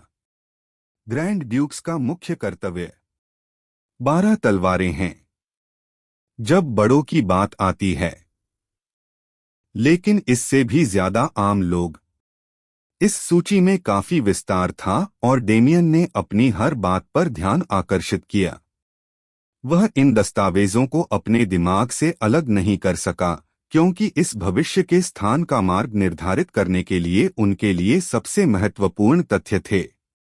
जैसे जैसे वे रहते थे और बातें करते थे, उनके आसपास के लोग काफी कम हो जाते थे, जब तक कि हॉल में केवल वे ही अकेले नहीं रहते थे, जो बाकियों की तुलना में बहुत छोटे थे। इसमें लगभग 6 वयस्क पुरुषों को एक साथ चलने की अनुमति दी गई थी, और इसके अंत में एक सिंहासन कक्ष के प्रवेश द्वार की याद दिलाते हुए बड़े बोल्ट दरवाजे की एक जोड़ी थी। लेकिन यह कोई सिंहासन कक्ष नहीं था। जब वे दरवाजे पर पहुंचे तो येरेन ने डेमियन का सामना करते हुए मनमुटाव व्यक्त किया। पब फ्यूचर द्वारा विज्ञापन क्या चल रहा है, वह उत्सुकता से पूछता है। अभी अभी, इससे पहले कि वह एक क्षण के लिए झिझकी हो। बाहर मत जाओ। याद दिलाना, पिता भी एक आदमी हैं। डेमियन ने अपनी उंगली उठाई, लेकिन उन शब्दों के पीछे के अर्थ को इशारा करने में सक्षम बिना कंधे उचकाए, और दरवाजा खुला। थोड़े छोटे हॉल में 7 लोग रुके थे, लेकिन डेमियन ने उन पर सबसे ज्यादा ध्यान नहीं दिया। नहीं, उसकी नजर सीधे एक महिला पर पड़ी जो फूलों के लिए अपने समुद्र तट पर नजर गड़ाए हुए थी। उसने उसे दशकों से नहीं देखा था। पिछली बार जब वह उससे मिलने गई तो उसे पता चला कि वह गायब हो गई है और कहीं नहीं मिल रही है। वह उसके बारे में चिंतित था, लेकिन लिन के शतावरी के साथ उसने इलाज को दूर कर दिया और जिस पर ध्यान केंद्रित करने की आवश्यकता थी। लेकिन उसे फिर से देखकर उनकी सारी चिंताएं वापस आ गईं। क्या वह ठीक था? वह जानता था कि वह एक परमेश्वर था, परंतु वह क्या अच्छे से रह रहा था? वह उस महिला की चिंता के बिना नहीं रह सका, जिसने बिना धन के उसे एक पुरुष बनाने की अनुचित कोशिश की।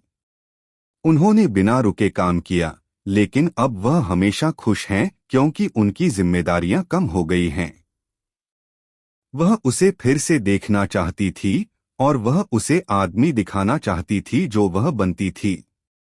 वह गौरवान्वित करना चाहता था, और अब उसके पास वह अवसर था।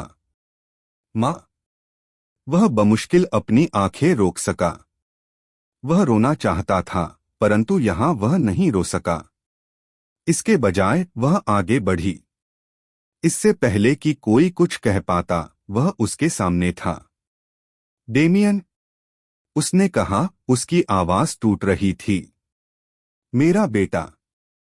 उसने आवाज देकर सुना कि वह खुद को रोक नहीं सका। उसकी आंखों से आंखें बह निकलीं और बिना किसी हिचकिचाहट के उसने अपने पास मौजूद हर चीज से उसे गले लगा लिया। मैं यहाँ हूँ, माँ। वह नहीं जानता था कि क्या कहा था, इसलिए वह शब्द जो वह कह सकता था, आखिरकार मैं यहाँ हूँ। वह उससे बहुत कुछ कहना चाहता था और उससे बहुत कुछ कहना चाहता था, परंतु कोई बात उसके मन में न आती थी। पब फ्यूचर द्वारा विज्ञापन। सतत भविष्य के लिए जल और अपशिष्ट जल अवसंरचना का निर्माण। सतत भविष्य के लिए जल और अपशिष्ट जल अवसंरचना का निर्माण। तोशिबा। केवल वह लालसा की भावना जिसे वह इस दुनिया में जानती है, उसका वास्तविक रक्त परिवार, उसकी माँ जिसे वह इतने लंबे समय से याद कर रही थी, उसका दिल और आत्मा प्रकट हुई थी। क्लेयर बहुत अलग नहीं था। एक माँ अपने बेटे की चिंता बिना नहीं रह सकी। घाव वह जीवन में कितना भी अच्छा हो, घाव कितना भी अच्छा हो, एक माँ चिंता के बिना नहीं रह सकती। लेकिन अब उसे देखकर, उसके आचरण को देखकर जो उसकी छुट्टी से कहीं अधिक वयस्क हो गया था, अंततः उसे अपने दिल में राहत महसूस हुई। वह सुरक्षित था। वह ठीक था। उनका बड़ा बेटा एक अच्छा इंसान बना और वह आकर्षक रूप से खुश थी, इस हद तक के शब्दों का वर्णन नहीं किया जा सकता है।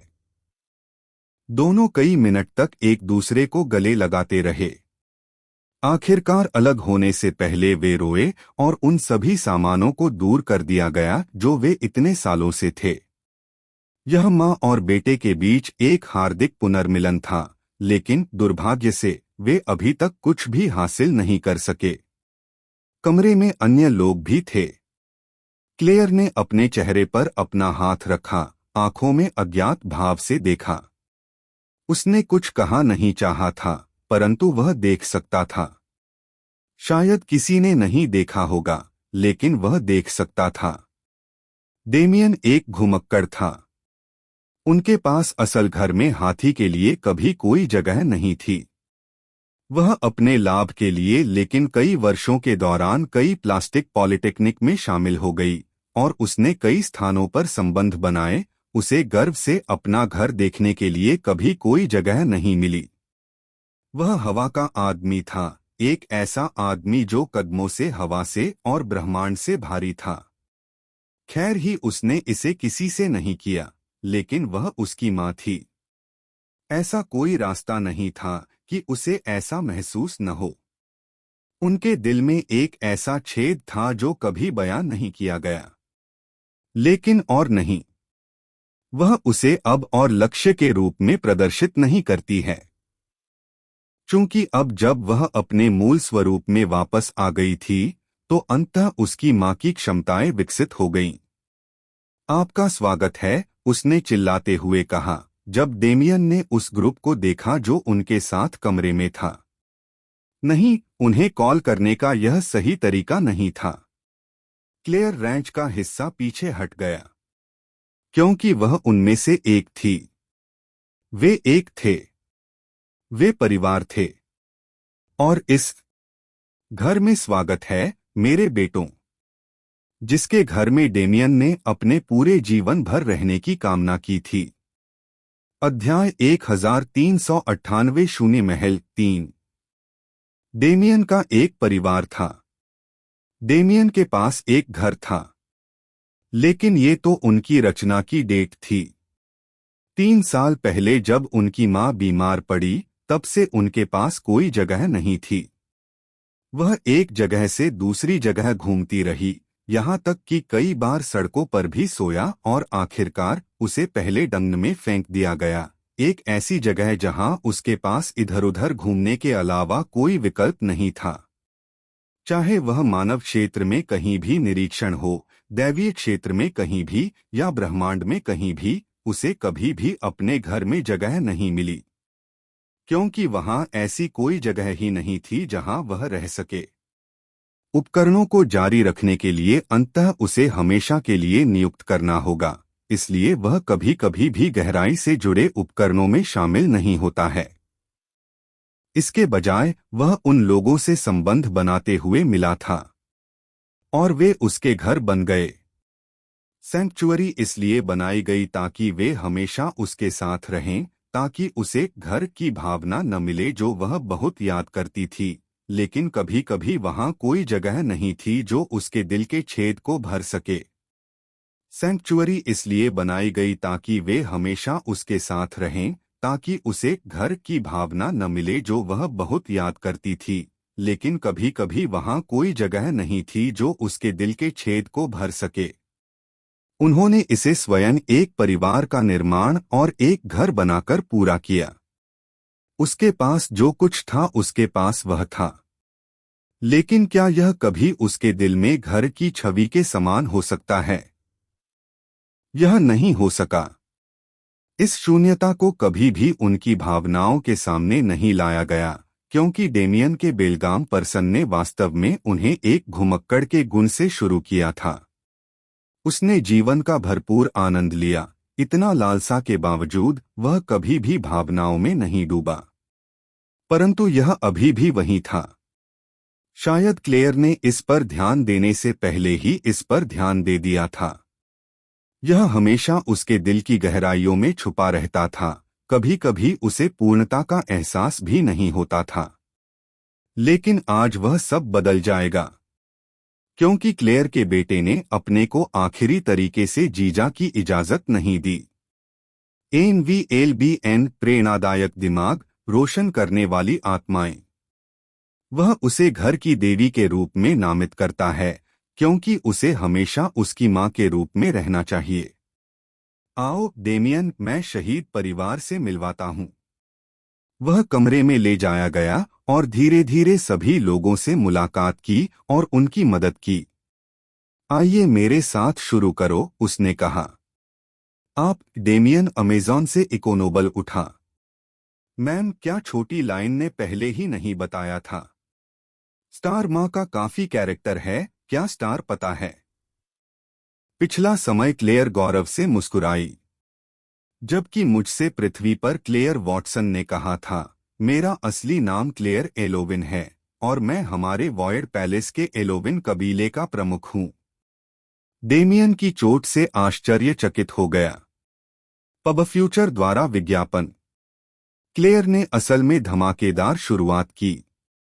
जबकि एलोविन कबीला अब वॉयड पैलेस के 4 ग्रैंड ड्यूक्स का हिस्सा था, लेकिन यह स्थान हासिल करना पहले एक कठिन इतिहास था। वास्तव में अकेले एलोविन कबीले के पास 8 महान कुलों में से एक के रूप में खड़े होने की क्षमता थी। वॉयड पैलेस के कारण यह केवल एक सहायक कंपनी थी। यह दोस्तों द्वारा बनाया गया प्रभाव था और शून्य कबीला केवल 4 महान कुलों के एक साथ आने के बाद ही बनाया गया था। स्वाभाविक रूप से इसने उनके बीच नेतृत्व की स्थिति ले ली, क्योंकि और यह क्लेयर ने जारी रखा, लगभग उसकी ही उम्र की एक अन्य महिला के पास जाकर। मेरी बहन है सेरेना क्रोन। उसके लंबे काले काले बाल और चुभने वाली लाल आंखें थीं, जो घड़ी की कल की तरह रहस्यमय ढंग से घूमती थीं। जब क्लेयर वहां आई तो वह मुस्कुराई और अपना परिचय देते हुए सिर हिलाया। मैं क्रोन कबीले की प्रमुख सेरेना क्रोन हूं। हालांकि यह खुद कहना थोड़ा शर्मनाक है, मैं और आपकी मां वास्तव में बहनें हैं। यह पहली बार में असहज हो सकता है, लेकिन मुझे पूरी उम्मीद है कि आप अंततः मुझे एक सदस्य के रूप में देख पाएंगे, आपके परिवार का। डेमियन का जबड़ा टूट गया। वह था, क्या उस तरह का परिचय नहीं है? आमतौर पर सौतेले माता पिता द्वारा दिया जाता है। डेमियन ने यरेन की ओर देखा, जिसने सिर हिलाया मानो उसकी सारी आशाओं को कुचल दिया हो। उसका यही मतलब था जब उसने कहा कि हरामी भी एक आदमी है। तो दांते वॉयड है।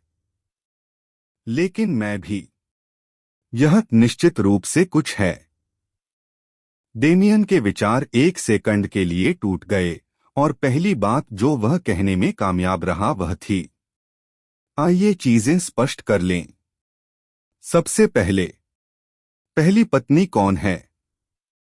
और कौन? स्वाभाविक रूप से यह तुम्हारी माँ है, क्लेयर ने अपने चेहरे पर उसी गर्व के भाव के साथ जवाब दिया। मुझे सामना करना होगा। मैं गंभीर रूप से मुकाबला कर रहा हूं। लेकिन यह हकीकत है। वह वास्तविकता से बच नहीं सका। उनके पिता की 2 पत्नियां थीं। वह क्रोधित होना चाहता था, लेकिन वह कैसे हो सकता था? ऐसा लग रहा था कि क्लेयर को सेरेना के अस्तित्व के बारे में लंबे समय से पता था, इसलिए जाहिर तौर पर उसने उसे धोखा नहीं दिया। पब फ्यूचर द्वारा विज्ञापन। और एक व्यक्ति के रूप में जिसकी अपनी 4 पत्नियां हैं, वह एक से अधिक पत्नियों वाले व्यक्ति को कैसे दोष दे सकता है, विशेषकर जब वे पत्नियां शानदार ढंग से मिलजुल कर रहती हों। लेकिन फिर भी यह मेरी मां है। हाँ, उसने आह भरी और इसे स्वीकार कर लिया। क्लेयर के चेहरे के भाव से वह इस कमरे में प्रत्येक व्यक्ति से प्यार करती थी। अगर उसकी माँ और पिता दोनों उसकी चाची को प्यार से स्वीकार कर रहे थे, तो वह शिकायत करने वाला कौन होता? जब तक माँ खुश है। पाखंडी बने बिना वह यही सब सोच सकता था। और अगर वह खुश है तो मैं माहौल खराब नहीं करूंगा। उनकी व्यक्तिगत भावनाओं पर काबू पाया जा सकता था, क्योंकि इसमें शामिल लोगों की खुशी ही मायने रखती थी। आखिरकार आपसे मिलकर खुशी हुई, चाची। डेमियन काफी लंबे समय से सोच रहा था, इसलिए उसने जो शब्द बोले उसका अनुमान वहां उपस्थित सभी लोगों को लग गया था। हालांकि उन्होंने जो बोला वह स्वीकृति के शब्द थे। सेरेना ने राहत की सांस ली, जबकि क्लेयर ने उसकी पीठ थपथपाई। सेरेना निश्चित रूप से यह देखकर डर रही थी कि क्लेयर का बेटा, जिसके बारे में उसने इतना सुना था, उसके बारे में क्या प्रतिक्रिया देगा। उसने सोचा कि उससे नफरत की जाएगी और वह डांट खाने के लिए तैयार थी, क्योंकि वह भी यही चाहती थी कि सब खुश रहें।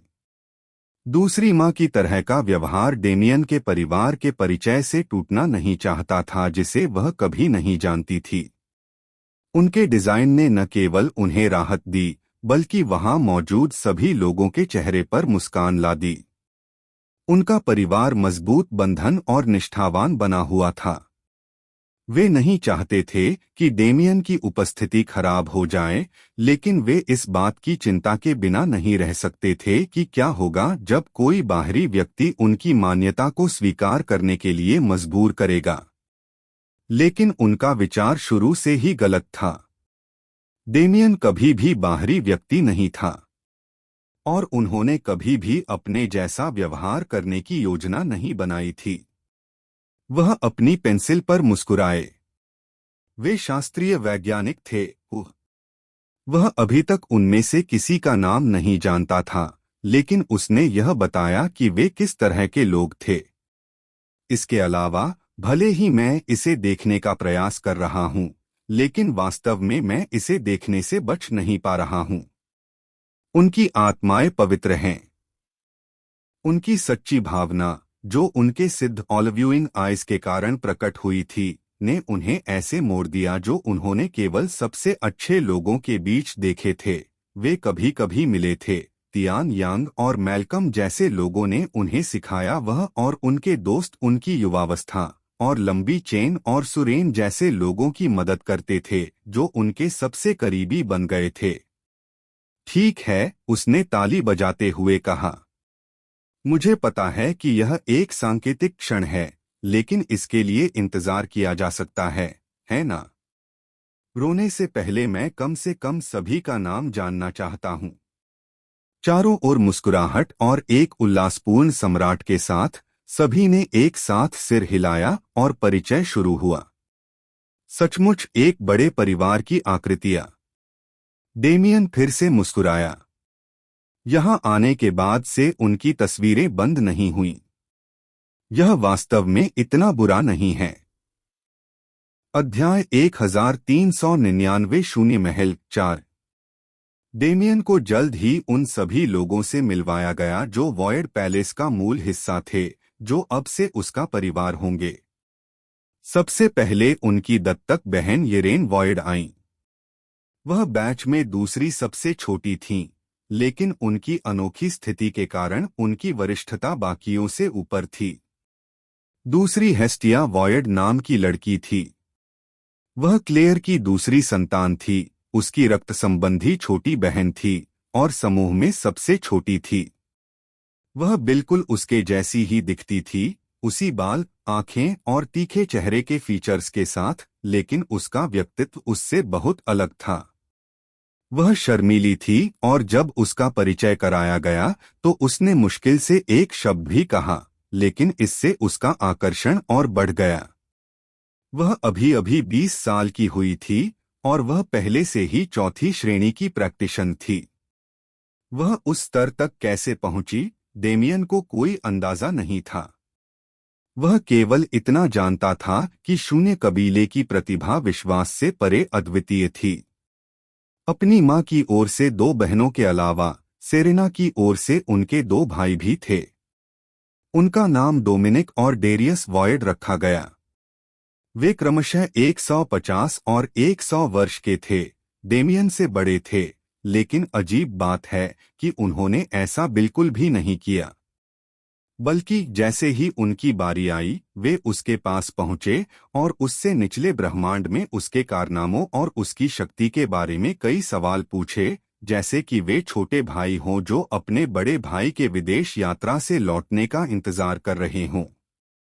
ये दोनों शक्तिशाली थे और कम उम्र के बावजूद लगभग देवता स्तर पर थे।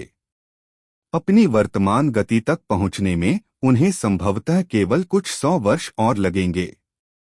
और जबकि डेमियन को उम्मीद थी कि उनके बीच कुछ शिकायत होगी, वह गलत था। उनमें से किसी को भी उसकी उपस्थिति अप्रिय नहीं लगी, जिसमें उसके चाचा और चाची, कमरे के अंतिम 2 लोग, ब्रोंटस ह्यूगो और फारस सोलस्टाइस भी शामिल थे। वॉयड पैलेस वास्तव में एक परिवार था। दांते ने क्लेयर और सेरेना से शादी की, जबकि ब्रोंटस और फारस ने भी शादी कर ली। वास्तव में उनके 5 कुलों को एक प्रमुख वंश माना जा सकता है। उन्हें अलग रखने का एकमात्र कारण यह था कि उनमें से प्रत्येक की अपनी विशिष्टता और उद्देश्य था। और डेमियन, वह बिना किसी सवाल के उनका यंग लॉर्ड था। यंग लॉर्ड का पद हमेशा दांते और क्लेयर के बीच के पहले बेटे के लिए निर्दिष्ट किया गया था। जब डेमियन का भाग्य अज्ञात था तो इसे अन्य बेटों में से एक को देने की बात हुई, लेकिन जब उसके जीवन की पुष्टि हो गई तो वह स्थान उसे वापस कर दिया गया। फिर भी उतार चढ़ाव के बावजूद वॉयड पैलेस के उत्तराधिकारियों के बीच बचकानी शिकायतों से अधिक कोई कड़वी भावना नहीं थी। डोमिनिक और डेरियस ने डेमियन को अपने करीबी भाई के रूप में देखा।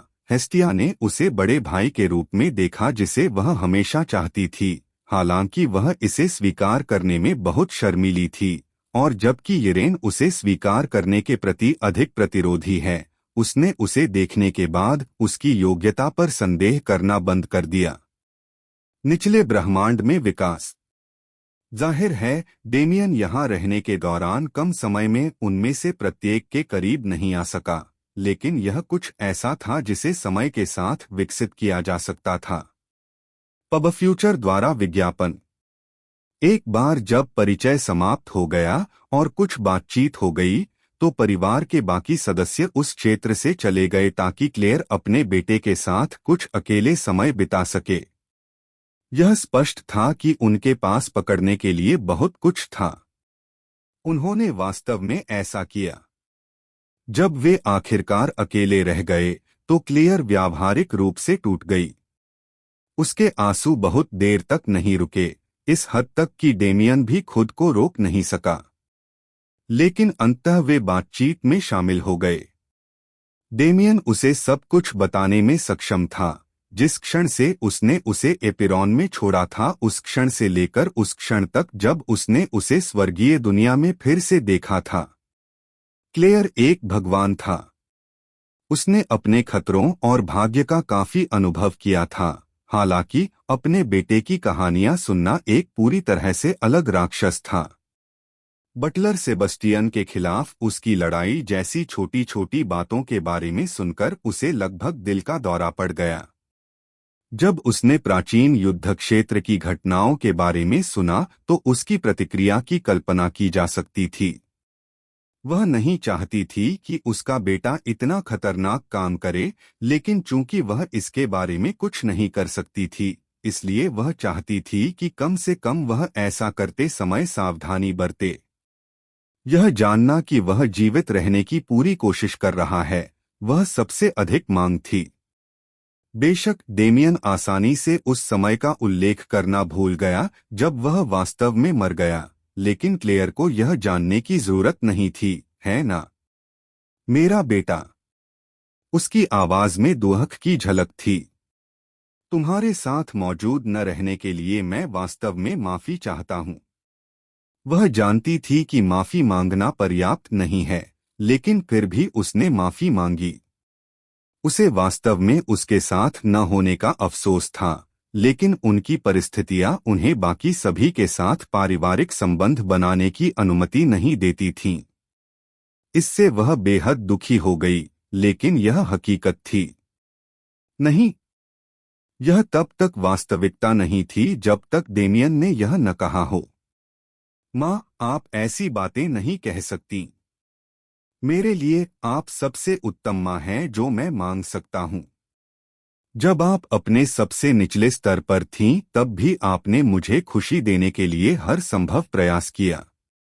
उस समय मैं बहुत छोटी थी इस पर ध्यान देने के लिए, लेकिन अब मैं एक वयस्क हूँ। इस बार मुझे तुम्हारी देखभाल करने दो। बस आराम से बैठो और देखो, क्योंकि तुम्हारी समस्याएं अपने आप हल हो जाती हैं। मैं तुम्हें दिखाऊंगा कि तुम्हारा बेटा किस तरह का आदमी बन गया है। ये उनकी ईमानदार भावनाएं थीं। अपने पिता के साथ उसकी शिकायतें पर शिकायतें थीं, लेकिन क्लेयर के लिए ऐसा कुछ भी नहीं था। उनकी मां ने अपने पास जो कुछ भी था उससे वह सब कुछ किया जो वह कर सकती थीं, और अधिक मांगना उसकी तरफ से सिर्फ अधिकार था, और वह हमेशा दोषी महसूस करती थी। यदि वह सचमुच एक बुरी मां होती, तो क्या उस भावना के लिए उसके हृदय में किसी प्रकार का स्थान होता? पब फ्यूचर द्वारा विज्ञापन। डेमियन नहीं चाहता था कि वह इसे अब और महसूस करे। वह चाहता था कि वह उसे फलते फूलते देखे और महसूस करे कि एक मां के रूप में उसने कितना अच्छा काम किया। वह चाहता था कि उसे जीवन भर शांति और खुशी मिले। N0V3 LTR0V ने N0V3 LB1N पर इस अध्याय की रिलीज के लिए मूल मेजबान के रूप में कार्य किया। इसके लिए वह कुछ भी करने को तैयार थे। डेमियन। आंसू फिर से शुरू हो गए। उसे विश्वास से परे गर्व था। वह वास्तव में इसे ठीक से व्यक्त करने का कोई तरीका नहीं खोज सकी। डेमियन भी यह जानता था, और उसे कुछ भी कहने की जरूरत नहीं थी। की अपेक्षा। माँ, याद है पिछली बार जब हम मिले थे तो मैंने तुम्हें कुछ लोगों से कैसे मिलवाया था? क्लेयर की अभिव्यक्ति अचानक उज्ज्वल हो गई। आह, वह लड़की रोज और हमारी छोटी एलेना, ठीक है। बेशक मुझे वे याद हैं। मुझे मत बताओ। उसे कुछ देर पहले की उसकी अजीब प्रतिक्रिया याद आ गई, और डेमियन ने सिर हिलाया मानो उसके विचारों की पुष्टि कर रहा हो। कुछ और परिचय दिए जाने बाकी हैं। वह अपनी मां को खुश करना चाहता था। क्या उसे अपनी बहुओं से मिलवाना सबसे अच्छा तरीका नहीं था? उन्होंने लड़कियों को इस बैठक के बारे में कुछ समय पहले बताना सुनिश्चित किया था, और वे तब से अभयारण्य में खुद को तैयार करने के लिए दौड़ रही थीं। उन्होंने प्रशिक्षण से लेकर कार्यकारी कर्तव्यों तक जो कुछ भी वे कर रहे थे उसे छोड़ दिया और अपनी उपस्थिति और दिल को तैयार किया। और समय आ गया। डेमियन के पीछे 4 महिलाएं दिखाई दीं, जिनमें से प्रत्येक का अपना अनूठा आकर्षण और रूप था।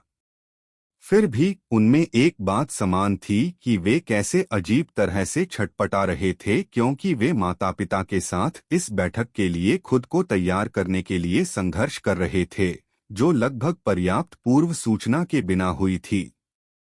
डेमियन की ओर देखने से पहले क्लेयर ने उनमें से प्रत्येक को व्यक्तिगत रूप से देखा। और उसकी आंखों में देखो। खैर, आगे जो हुआ वह निश्चित रूप से एक शानदार था। अध्याय 1400 महल 5। क्या हुआ जब क्लेयर की नजर पहली बार डेमियन की मूर्ति पर पड़ी?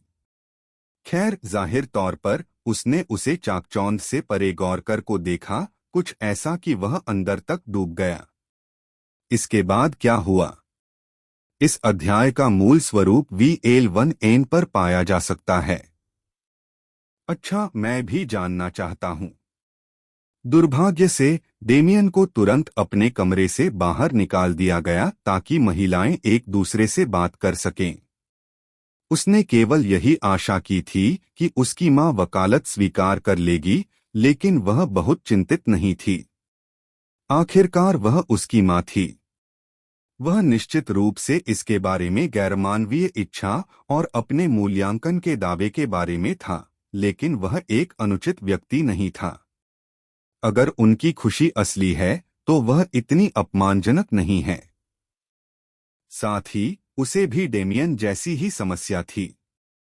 यदि वह अपने हरम के बहुत विरुद्ध है तो यह उसे केवल एक पाखंडी रचनाएं हैं जिसे उसके पति ने दूसरी पत्नी को रखने की अनुमति दी है। अतीत में उनके द्वारा बताए गए विकल्पों में से उन दोनों को अजीब स्थिति में डाल दिया गया था, लेकिन उनमें से किसी को भी उन विकल्पों में से कोई भी पछतावा नहीं था, इसलिए वे एक दूसरे को खुश रहने के लिए मजबूर कर रहे थे। कम से कम यह कहा जाए तो यह छोटा सा हास्यप्रद था। व्यक्तिगत रूप से डेमियन को स्थिति से अधिक जानकारी नहीं मिली। वह और उसकी कई मामा एक जैसी थीं, इसलिए वह अच्छी तरह जानती थी कि उसकी प्रतिक्रिया कैसी होगी। इस कारण से उसे किसी भी चीज के बारे में चिंता करने की जरूरत नहीं थी, क्योंकि अगर वह वैसा ही व्यवहार करता है जैसा वह करता है तो सब कुछ ठीक हो जाता है। फिर भी क्लेयर को कई महिलाओं के साथ अकेले समय की आवश्यकता थी। महिलाओं के प्रति डेमियन की पसंद कितनी शानदार थी, इसका एहसास करने से पहले शायद वह लगभग 5 मिनट तक अपने मानकों के अनुसार उनकी जांच करने वाली थी। बाकी समय संभावना उन्हें अंतिम चरण में शामिल करना होगा। अगली बार जब वे एक दूसरे को देखेंगे तो उन्हें संभावना है कि उनका सबसे बड़ा समर्थक होगा, या कम से कम मैं उसे इसी तरह की प्रतिक्रिया देता हूं। डेमियन ने मुख्य महल के हॉल में अपनी भविष्यवाणियां कीं। यह एक बड़ी जगह थी। खो जाना आसान था, विशेष रूप से इसलिए क्योंकि यह पूरी तरह से वास्तविक संरचना नहीं थी। मुख्य महल में वास्तव में कई स्थान स्थापित थे। कई सी सुविधाओं में एक दूसरे के बीच कोई कनेक्शन बिंदु नहीं था और कई अन्य सुविधाओं में सामान्य प्रवेश से प्रवेश करना असंभव था। पब फ्यूचर द्वारा विज्ञापन। ऐसा इसलिए था क्योंकि शून्य महल एक स्थानिक जेब में मौजूद था जो वास्तविक विमान के साथ टकराया था। महल का प्रत्येक भाग कई तलीय परतों द्वारा अलग किया गया था। वॉयड पैलेस में मैथ्यू वाले स्थानिक अभ्यासियों ने इस दादा का पूरा उपयोग एक ऐसी जगह के लिए किया जहां से केवल वे ही स्वतंत्र रूप से यात्रा कर सकते थे। यदि कोई नहीं जानता कि समतल परतों के बीच ठीक से कैसे चलना है तो वह खुद को पूरी तरह से भटका हुआ पाएगा या शायद कहीं खाली जगह में मर भी जाएगा। लेकिन ऐसा नहीं था कि महल में रहने वाले हर किसी को एक जटिल और सटीक कोड जानने की जरूरत थी जो उन्हें स्थानों के बीच स्थानांतरित करने की अनुमति देता था। चूंकि वे निवासी थे, इसलिए उनकी सहायता के लिए विशेष प्रावधान थे। हालांकि कोई बाहरी व्यक्ति कभी भी मुख्य महल पर छापा नहीं मार सका और सफल नहीं हो सका। यही कारण है कि हम इतने लंबे समय तक अछूते रह पाए हैं। उन्होंने अतीत में कोशिश की है, लेकिन वे हमेशा असफल रहे हैं। इस बिंदु पर महल पर छापा मारना मूल रूप से इतना कलंकित किया गया है कि कोई भी इसका प्रयास नहीं कर सकता।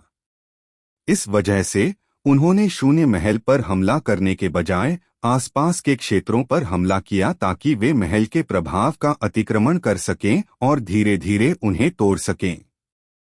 पुनर्मिलन अच्छे हैं और परिवार भी अच्छा है, हालांकि ये ऐसी चीजें हैं जिनका मैं अभी आनंद नहीं ले सकता। डेमियन ने इसे महसूस किया। उन्होंने अपने चारों ओर मौजूद प्रेम और उदारता के माहौल को बहुत महसूस किया। वह बता सकता था कि यहाँ हर कोई उसका स्वागत कर रहा था और वह मदद नहीं कर सकता था, लेकिन आराम से बैठना चाहता था और घर द्वारा उसे प्रदान की गई खुशियों का आनंद लेना चाहता था। लेकिन वह नहीं कर सका। यदि वह आज प्राप्त की गई हर चीज का आनंद लेना चाहता है, तो उसे पहले इसकी रक्षा करनी होगी और यह सुनिश्चित करना होगा कि कोई भी चीज इसे कभी भी उससे छीन न सके। मैं माँ को परेशान नहीं करना चाहता और अभी सेरेना से मिलना शायद अजीब होगा, इसलिए वह जानकारी के लिए या तो ह्यूगो कबीले, सोलस्टाइस कबीले या 12 तलवारों में से किसी एक के पास जा सकता है। 12 तलवारें। उसने केवल उनके बारे में सुना था। वे पूरी स्वर्गीय दुनिया के सबसे मजबूत स्वामी थे और वे उस शून्य महल के प्रति पूरी तरह से वफादार थे जिसने उन्हें खड़ा किया था। हालांकि वे युद्ध मशीनों की तरह हैं। ऐसा नहीं था कि उनमें व्यक्तित्व नहीं था, लेकिन अगर डेमियन उनसे कुछ चाहता तो शायद उसे खुद को साबित करना पड़ता और बहुत सारी परेशानियों से गुजरना पड़ता। अगर मैं इससे बचना चाहता हूं, तो संभवतः ब्रोंटस ही रास्ता है। डेमियन के अनुसार वह एक खुले विचारों वाला और लापरवाह व्यक्ति था जो उसे मुफ्त और आसान जानकारी के मामले में सबसे अच्छा विकल्प बनाता था। ठीक है। डेमियन को नहीं पता था कि ह्यूगो कबीला कहाँ है, लेकिन उसने नहीं सोचा था कि इसे ढूंढना मुश्किल होगा। एकमात्र मुद्दा उनकी स्थिति थी। माँ ने जो कहा उसके अनुसार अभी मेरी स्थिति थोड़ी अस्पष्ट है। पब फ्यूचर द्वारा विज्ञापन। दांते वॉयड के पहले जन्मे बेटे डेमियन वॉयड को अभी तक आधिकारिक तौर पर महल में पेश नहीं किया गया था, क्योंकि उन्हें डर था कि उनके अस्तित्व के बारे में जानने पर बाहरी प्रभाव क्या करेंगे, लेकिन अधिकांश महत्वपूर्ण व्यक्तियों को पहले से ही पता था कि वह यहाँ थे। समस्या यह थी कि उनकी स्थिति अनौपचारिक थी। जरूरी नहीं कि महल के हर हिस्से में उन्हें युवा भगवान के रूप में स्वीकार किया गया हो, और निश्चित रूप से ऐसे लोग थे जो अंधेरे में उनके खिलाफ साजिश रच रहे थे। इसके अलावा वॉलॉयड पैलेस के अंदर उसके पास जो वास्तविक शक्ति थी वह बिल्कुल भी ज्यादा नहीं थी।